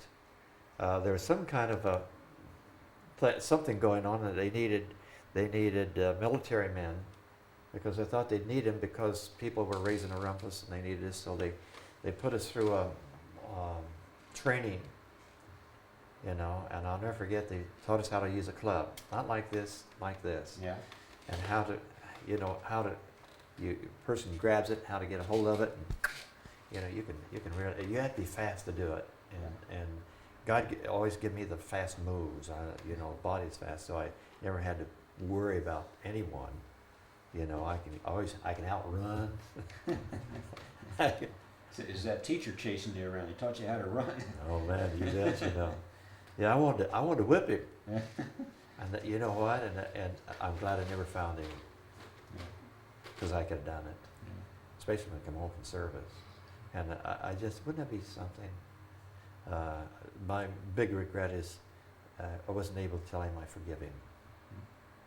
Because we cannot live with hatred in our hearts, because that will ruin us. To be biblically, and as a retired minister, there's things that we have to remember. And we were made in the image of God. It says and so we have to be careful in so much that if we believe in the great Creator, the great architect of the universe, who made us in His image. And so if we curse the Creator, we curse ourselves, because without Him, we're nothing. We don't live, because in Him we live. And so, therefore, we have to love our enemies. Jesus said, love them, do good unto them. It's tough to do sometimes. It really is. It really is, but it works. Of course, our liberty has always been at risk. We're only a heartbeat away, folks, from seeing things happen in our nation that should never happen. Okay? Now, our nation, our people are very forgiving, and this is fine, but there comes a time when we have to raise up and say, hey, enough is enough. And when we're talking about the Pledge of Allegiance, when if that's taken away from us, then it's time to rise up. Yeah. I had an editorial on the paper. Did you see it? You did. We Go Sunday. You had a good one. And where a lady had been terribly murdered, really. His uncle was a judge, okay? And he got life in prison. But then he went before the Supreme Court, and they reversed the life sentence to 88 years, which opens the door now for clemency. Do you know that? Yeah. Go for clemency. And I think we have to when anything like that happens, then we have to rise up, because this is what the Bill of Rights and everything else, if you read it, says that whenever they do not do this, we have to say, wait a minute, time out. Let's rearrange this thing where it needs to be, like our forefathers had brought it. People Now, have more power than what they realize. But Right. they're so isolated from each other. absolutely. Now, the thing of it is, when we take away, and we've already taken away, the privilege of teaching good biblical history, and that's what it is. The Old Testament is biblical history. The New Testament also is biblical history, because the people who lived in both the Old and New Testament were able to leave things to us that's made our nation great. How has it made our nation great? It's made our nation great in this, that it gave us a set of values that comes out of the Judeo-Christian concept. 10 Commandments raises these values. Thou shalt not kill, thou shalt not destroy, thou shalt not commit adultery, all this. And so that which made us great we cannot trample on. If any movement, I don't care what it is, who does it, the courts has stepped outside of their jurisdiction when they say that you and I and our children cannot repeat the Pledge of Allegiance in our school system. That is garbage from the high courts. Then we need to look to see where we are, because the high courts now are making the rule. They're making the laws. They're only supposed to interpret the law. For over 200 years, we have pledged allegiance, and it hasn't hurt us. Now, when we do away with this, then this is a death ring of our nation. A nation so conceived and so dedicated that men can long endure. You know, Abraham Lincoln, he gave a great speech, and it's great because he included what ought to be included in it. That's right. You know, so as good Americans, we need to rise up, and if the courts have done this, then we need to rise up and speak up.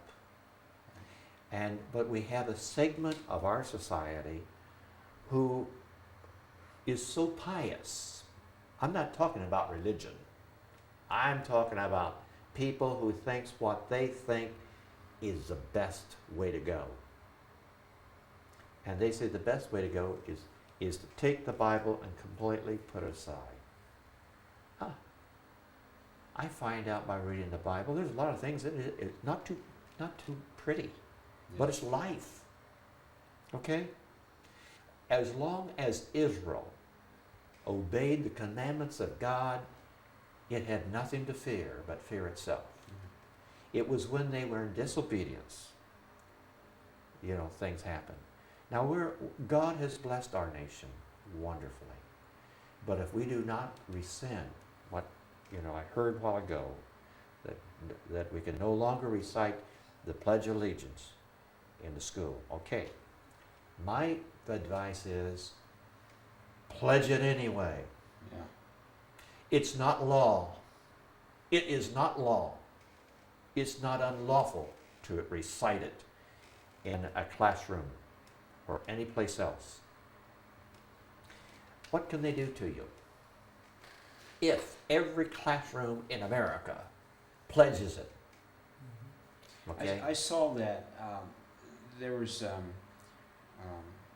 movement to take all religion out of commencement services, and I went to a graduation one time, and the kids took over. Every speech made by a class, valedictorian, salutatorian, however, were actually testimonies of God in their life. And the kids got together, and the music director stepped down. One of the kids got up to lead them in a final song, and the final song was a religious song.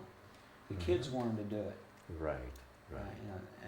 And just there's people who want to take that away from our kids and take away. And the they can't take it foundations. from our kids if they get up and say it. Yeah. Isn't that wonderful? We could Yeah. wind up making our younger generation stronger. Well, In I their think faith. so. It just it will work that way, because here's the thing: we have a giant in our midst that's asleep. Yeah. We're a part of that giant. The giant that's learned right from wrong. And hey, when we talked a while ago about the churches that are growing at a rapid speed. When I went to Andy, what's his last name? His dad. Andy's church there in I can't think. oh boy. I lost that myself. Oh man. Well, anyway, Andy's church in Atlanta, and they're all those young people. They're wanting the good news. This should tell the high court something, and I'd say that anyone in the high court that turns things around as far as teaching Bible in the school, Pledge of Allegiance, freedom of religion. They say religion is not free if you can't have it in the school. We're supposed to live in the land of the free. Do you know that in Russia they can teach They can teach Bible in their public schools now. Yeah. And when Schuller went over to Russia, you know, the man that introduced Robert Schuller to Russia, this man's father came from Russia to establish the Communist Party in America. Do you know that? I didn't know that. Yes.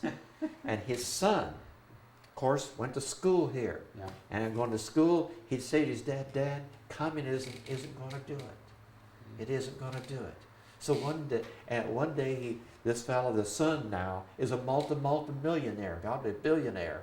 He's dead now, but he's the guy that made it possible for Schuller to go to Russia. He called Schuller one day and says, Schuller, why don't you come over to my office? Schuller knew about him. Yeah. So Schuller went over to his office, and he said, you know, I've heard you speak, and you have a message of hope. And he said, and he told him about his father, and he said, my father's nation, they need your message of hope. I'd like to take you to my father's homeland. Make a long story short, he did. He introduced Schuller to Gorbachev. Gorbachev was as kind to him as any president's ever served our place. The arms wide open to his message. Russia, hey, wonderful things are happening over there, folks. How about that? And so God is on the throne. I don't like some of the things that are happening, but hold firm to our values. I got a thing in there I wrote the other day on the flag. God, I wish I had it here. Are you going to Is- submit that to the paper? What? Oh, I probably ought to. What does a flag mean to me, you know? The flag represents more than just the red, white, and blue. It represents a nation that was so conceived and so dedicated. It represents a nation that allowed us to worship as we please. You know, it's a nation that allows people who doesn't like us to tell us your way of life isn't the way of life, and we let them do that. Right. You know, some of these organizations that we have in our nation, you know what would happen if they were in other countries? They'd be banished. They'd be in prison. They'd be banished. You know. A lot of them. Anyway, so much for preaching. Okay. Well, along with preaching, you did a little singing along the way. When did you and your brothers sing? Was this before the war or after? Started singing in the 30s. Okay. I was a little boy, and my 4 little brothers sang. And then in the 40s, then my twin brother had joined them, and it was a Helm sextet, and we sang in the 40s. And then, of course, when I was in the Navy, I couldn't be with them. But then, I'll tell you what, just before we went to service, my brothers and I had a concert in Windsor, Indiana. And there's a lady there, she's kind of queer-like, well, you thought, but she's very religious. And while we were singing, she saw my twin brother on Waves, Navy. Yeah. I mean, They told him that. He said, I'm going to the Navy. I said, if you go in the Navy, I'll go protect you, you know. Wow. So we sang, and then remember when our pictures are on the front page? The Helm brothers still sing. yeah. 10 years ago. Yeah. And we were getting ready to have a concert at Noble Street Church, right Okay. there, the old church. And one of my brothers says, well, why don't you get a hold of the paper? Because they need to know that here's 6 brothers that still sing. And so I got a hold of the paper. The paper came out and took pictures of us, you know, out at the Holiday Inn. I went up 6 different times to the guy that was writing the story to make sure he had it right. I said, don't put it in until I said, okay, it's ready. Yeah. And it came out, I thought I looked, and it wasn't the first page, it wasn't the second page, and it was about a week or so. Pretty soon, one morning I went out to get the paper, and I like to fell over. There it was on the front page, in color. Helm Brothers still singing. Yeah. You know, isn't that something? Yeah. Yeah. I've heard your brothers sing. Yes. I'm not sure if I've heard all of them together at once, but You want to hear me sing now? sure. Is it okay? Go for it. Okay. It's a religious one. It's a Okay. prayer. We can do that. Okay. Our Father, who art in heaven, hallowed be thy name. Thy kingdom come, thy will be done on earth as it is in heaven. Give us this day our daily bread, and forgive us our debts as we forgive our debtors. And lead us not into temptation, but deliver us from evil. For thine is the kingdom and the power and the glory forever.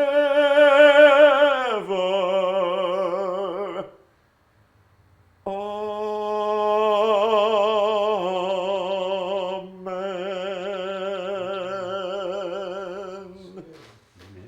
Yeah. I can still sing at 76. Not bad. Not bad. I heard you not too long back. You had a service here where you just had the one service, and I think the other pastor was on vacation or something. Mom Yeah. and I came over and heard you Oh, sing. was that last fall? Yeah, yeah. Is that when I had everybody come forward? You, Pray- yeah. Pray the prayer of You can still belt it out. Yeah. Yeah, it still goes, yeah. One of the fellows that I remember is Floyd Lacey. Oh, Floyd H. Lacey. How'd you ever hook up with him? Well, you know, he sang with the Cleveland Colored Quintet. Right? Okay. And I went to hear him the last time the Cleveland Colored Quintet sang. See, that time they called him colored. Now you can't Yeah. call him colored. And it was in Fort Wayne, Indiana, at a place where they box outside. You know, not they box, but Okay. boxers would box. Yeah. And it was in July of 1946 or 7, forget which. And I said, this is wonderful. Well, my father had heard them before that time at the junction of 9 and 6, up northern part of the state. You know, it would be west of Kendallville, Okay. okay? And Dad took me there.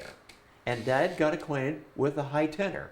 And Dad said, would you be free to come and sing for us sometime? Because he knew that Lacey, the high tenor, they were disbanding, and Lacey would be singing in churches.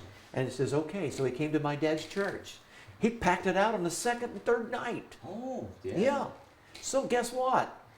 Years and years later, I was in Williamsburg, Indiana, and that church didn't have more than 35 in worship when I went there. Yeah. Really. In fact, they didn't take an offering up in worship because there wasn't enough people come. You know, isn't that terrible? I went to church, but I didn't have enough sense. So I went there and I saw what was happening. And I said, hey, how would you like to have someone come here that will do things for our church? Yeah, okay. I talked him into it. So we had him come. I spent $100 of my own money. Okay? Yeah. We'd sold a home back in Parker City, so I was rich. I had $1,800 in the bank, you know. Spent $100, put bills out here and there. And the first night we had 70, next night we had 140, and the next night we had 200 and some. Last night between 300 and 400. Wow. And you can only get 300 inside. We had the windows open. It was summertime. The town drunks were there, and, you know. Everybody's listening, and it was wonderful what would happen. My wife said, how we take care of them? We don't even know 'em. I said, I know 'em. And we let them sleep. Now, they're black people Yeah. in our bed. Yeah. Okay? Guess who cried when they left after 5 days? My wife. Oh, they're beautiful people. Oh, Then I yeah. had him come again. One time he was taking up an offering. And he was talking about faith. And this is Sunday afternoon. Yeah. He's talking about faith. And a lady out in the audience, I'd never seen her before, and he didn't know her from Adam. Looked like we had her planted. She said, Mr. Lacey. He said, yes, ma'am. She said, where is your faith? He said, in your pocketbook, ma'am. He's getting ready to take up an offering. And then we had a great offering that time. Then I was shipped over here to Markville, Mechanicsburg, Yeah. and Zion Chapel. and I talked Markville, or rather Mechanicsburg, into having a tent meeting. Methodists don't have tent meetings. They're too highfalutin. I'm not, you know. So anyway, I talked them into having a tent meeting. And the farmer said to one of my main members, says, if you have 49 there the first night, I'll buy you the best steak dinner in town, or in the state. Don Farmer. I buried Don Farmer about 7 years ago. Yeah, later. Anyway, guess how many we had the first night? 249. Holy smokes. Guess how many we had the last night? 520. Huh. 165 on the outside. He could always double it and triple it. He was one of the greatest singers that you'll ever hear. Right? I remember hearing him and thinking, my gosh, you can have fun in church? I mean, he had so much fun. He'd get up and he'd take up an offering and he says, I want everybody here to give $2. And at the end of this service, if you don't think you've had your $2 worth, you come up to me and I will personally tell you what's wrong with you. Yeah, that's wonderful. Yeah, you remember that. He could get away with it. Well, and he'd tell the same story night after night, too. Yeah. Yeah, and he had a lot of little sermonettes he'd get. Wonderful man. Yes, he was. He's my second father. Yes, he was. Well, anyway, we're not into my Navy, but my Navy background didn't hurt me at all when I had him with me, Yeah. because I was open to a black man living in my home. And you know, I learned to love the black people. We had blacks on board our ship. Now people talking about how terrible we treated them. Hey, the blacks on our ship, they had their own quarters, beautiful quarters. Guess where I spent a lot of my time? In their quarters. Yeah. They were some of my best friends on there. You know what? They'd have died for me quicker than my white friends. Okay? So anyway, now, Navy, anything else there? Well, let me see. Where we Yes. at? You've mentioned Ruth Ann. Where'd you meet her? Oh, we just got home, and he's got the billy cub, and he's like this, and he said, I was fast enough, I could use it. Yeah. That's where we ended as military. Now, let's go from there. Okay. Okay. All right. So you came back home to Parker City. Parker City, All right. right? And I went to Asbury College, also to Taylor. I was kicked out of Asbury, kicked out of Taylor because I wouldn't study. I'm not kidding you. I was a heller, I guess, but I had a little church. In 1949, I had a church, Kamak, over by Muncie, Kamak and Mount Olive. And in 49, in June and July of 49, there was a polio epidemic. I don't know whether you guys can remember that. You're probably not bored. You remember that? And they're 1 year old. Yeah, you're 1 year old. But anyway, and I had 35 kids ready to go to summer camp. And on a Saturday night, they called me at 10:30 and said, you can't take your kids to summer camp because of the polio epidemic in Delaware County. Churches couldn't even have church. Mother had come to be up with me because I had some girls that was going to camp that had their eye on the pastor. And I wanted my mama there. Really.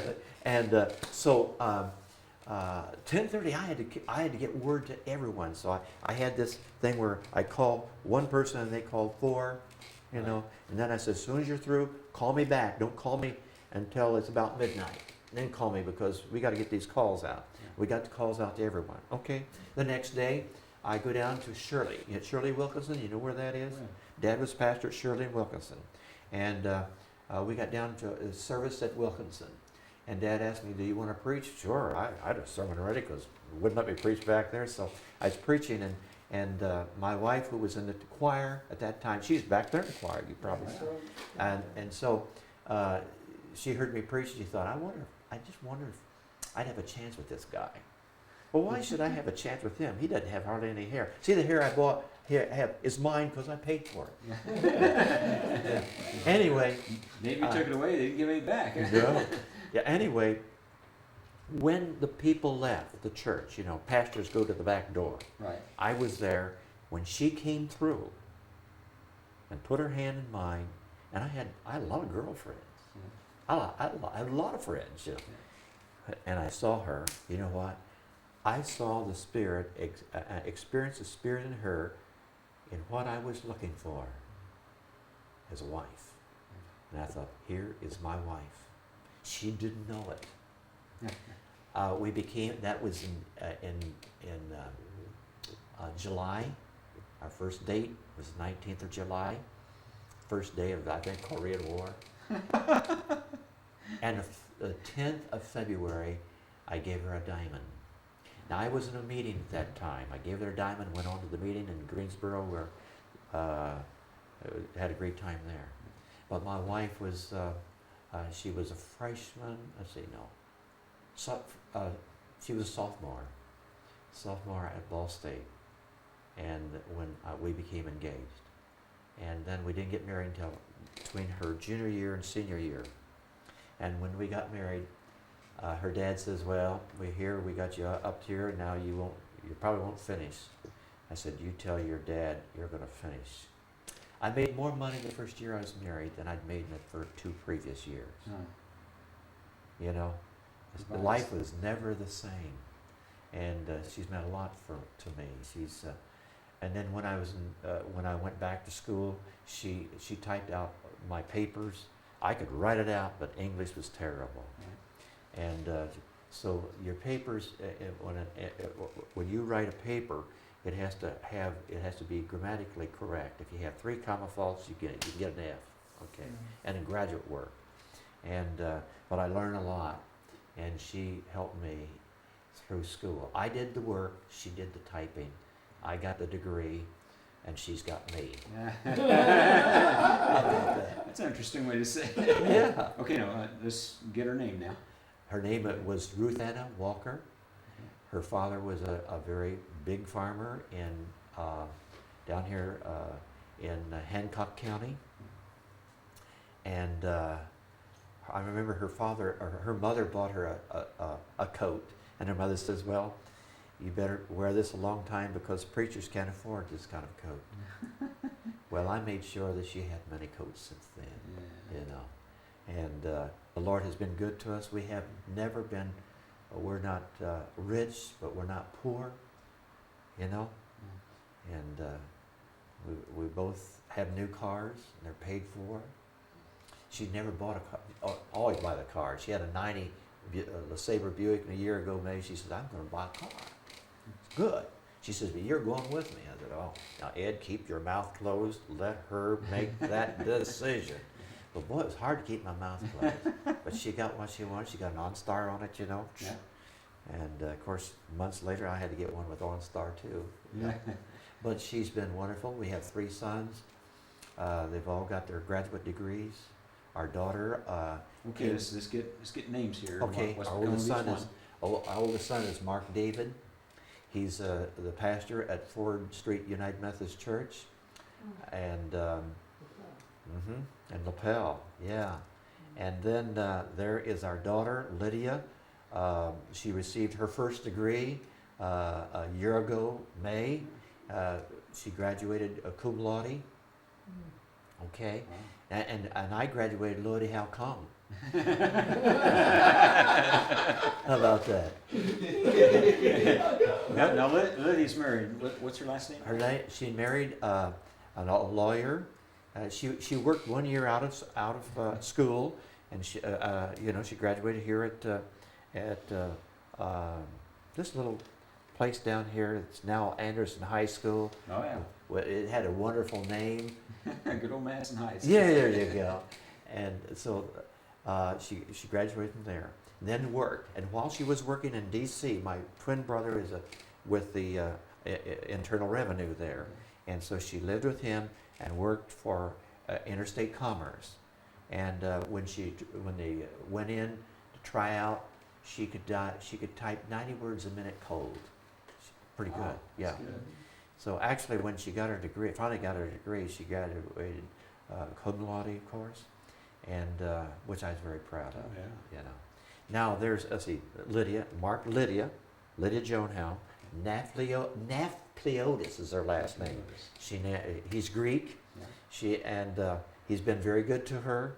She drives a Mercedes. They got 2 Mercedes, and the son drives her Mercury, and he's at their son is will be a fifth-year student at University of Kentucky.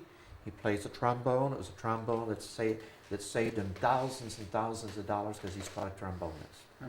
And he's on a 5-year program, and so he'll probably be a band instructor. Excellent. Okay, and oh, by the way, Mark's son, his second son, is just back from Mozambique today from Africa. Oh, really? He'll probably be a missionary one of these days. Uh-huh. And I don't think you got Mark's wife.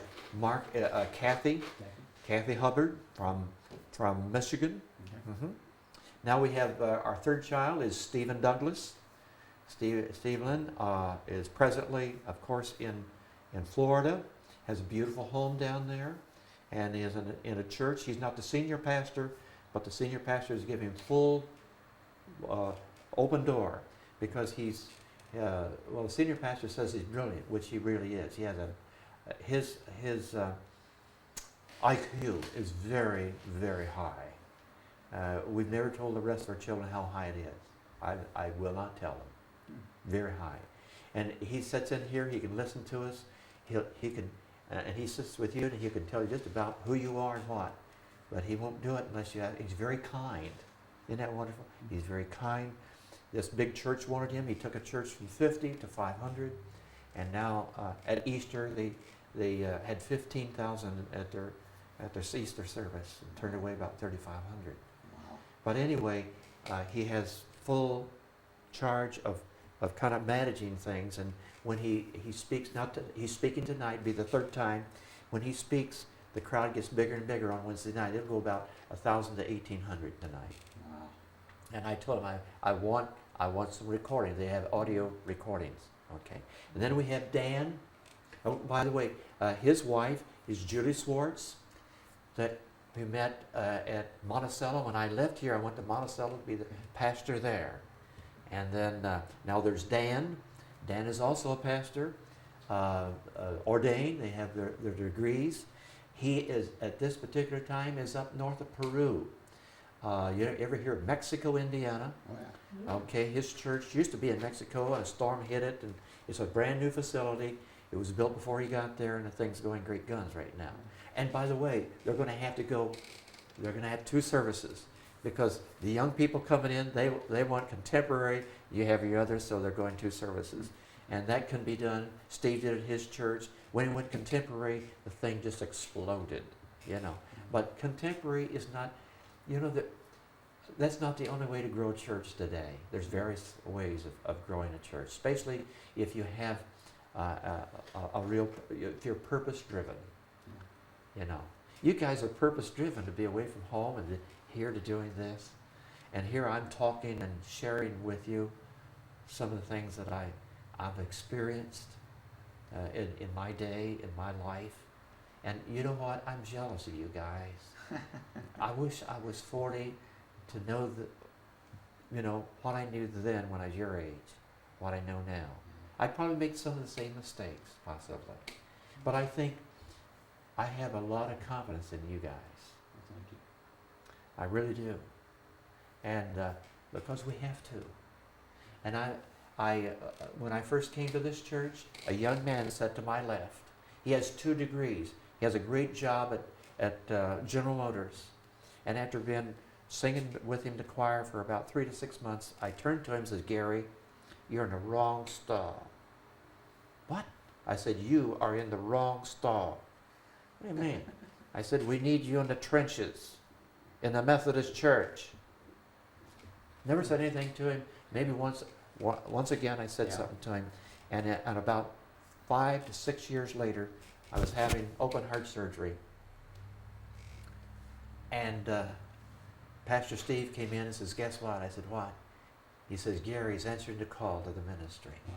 So I have tried to touch base with young men. Now my children, I never pressed them in the ministry, you know, but they never saw their dad just mess around by not doing anything early in the morning. I was at church, you know, early. I knocked on doors. I tried to be out there with people, okay? But Dan is our youngest. He was our surprise. We didn't know we were going to get him. He's 15 months young. No. Wait, how is that? between 15 months and 2 years difference. They're very close, right? You know, wherever you'd see at summer camp, if you saw Steve, you'd see Dan. Yeah. They were right together. But Danny's is his own person, because Steve always took care of his little brother. When Steve was just a little fellow, when Ruth and I got pregnant, that's when we found out what was doing it. Yeah, really? I'm like, what did I say that for? Well, it's true. And you know, I got to feel sorry for Steve because he was still in diapers when she got pregnant. And so I take Steve with me. Take him with me to the hospital. I take him with me everywhere I went because Ruth Anna couldn't take care of both babies because she had back problem. Yeah. She fell at the skating rink in Selma. You ask what we did, even after I was married, we took the church I had and we had a big old party over there and she fell. And I was raised on skates, you know, and she wasn't.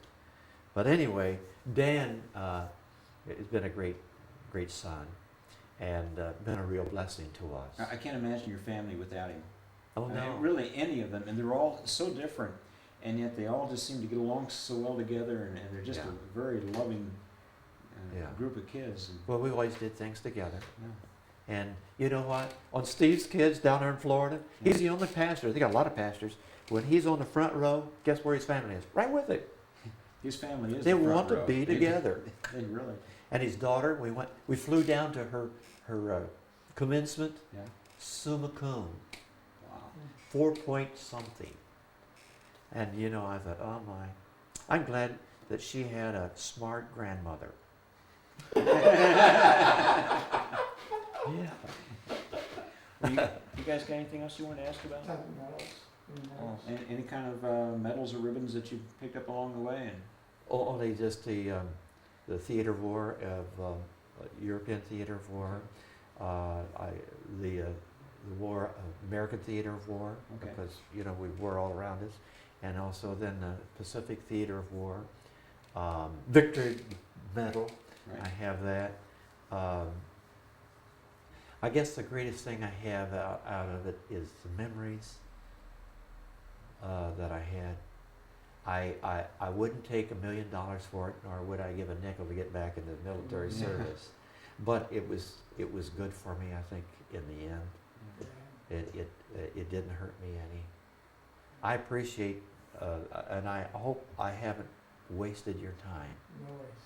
Not a bit. Because Anybody's? Can you remember anyone else who may have stood out to you? Someone you looked up to, someone who might have been sort of a hero in your eyes. You mean in from, my from the life? from the service years. From the service years. Would be Chet Franks and my brother Warren. You see, he was always my hero. Yeah. My brother Warren has a heart problem like me. I'm a time bomb. I really am. But my heart in '97 was not 30%. Now it's 80%. That's good news. Bad news is, you know, hardly I got my legs crossed, doesn't hurt me. But if I go to bend over and do things down here, then all at once I feel, I don't know. I don't get dizzy, but it's a terrible feeling. Yeah. Let me tell you, probably the greatest person next to my parents was Ralph Shively, my Sunday school teacher, who said, he says, I'm looking forward to having someone great for God come out of this Sunday school class. And when he said, it'd go shoo, shoo, like this. Oh, And wait. I, go on. Can you talk about your Sunday school teacher? My Sunday school teacher meant a lot to me. Yeah. And I think he had a lot to do with my calling. But my hero was my brother Warren. He was my hero in high school. He and I did a lot of things together. We cut down the catawba trees out in front of the house with a cross cut. Yeah. When I was 12 and he was 18. We never dawned on us to ask for help. But he was my hero not only at home, but he was my hero in battle because he was willing to give his life for me. And we were very close. I have a twin brother, but Warren and I, it was a very real closeness. And when he died on the last Sunday of May, 1998. It was hard. It was very difficult for me because my heart was only 30%. I went out when I went out to the graveside. It was a welcome sight because I thought, it won't be long. I will be with him. But I'm still alive. God isn't through with me. Absolutely. And you know, we have a great nation. I love America. America means so much to me. I hope I can leave a mark in America.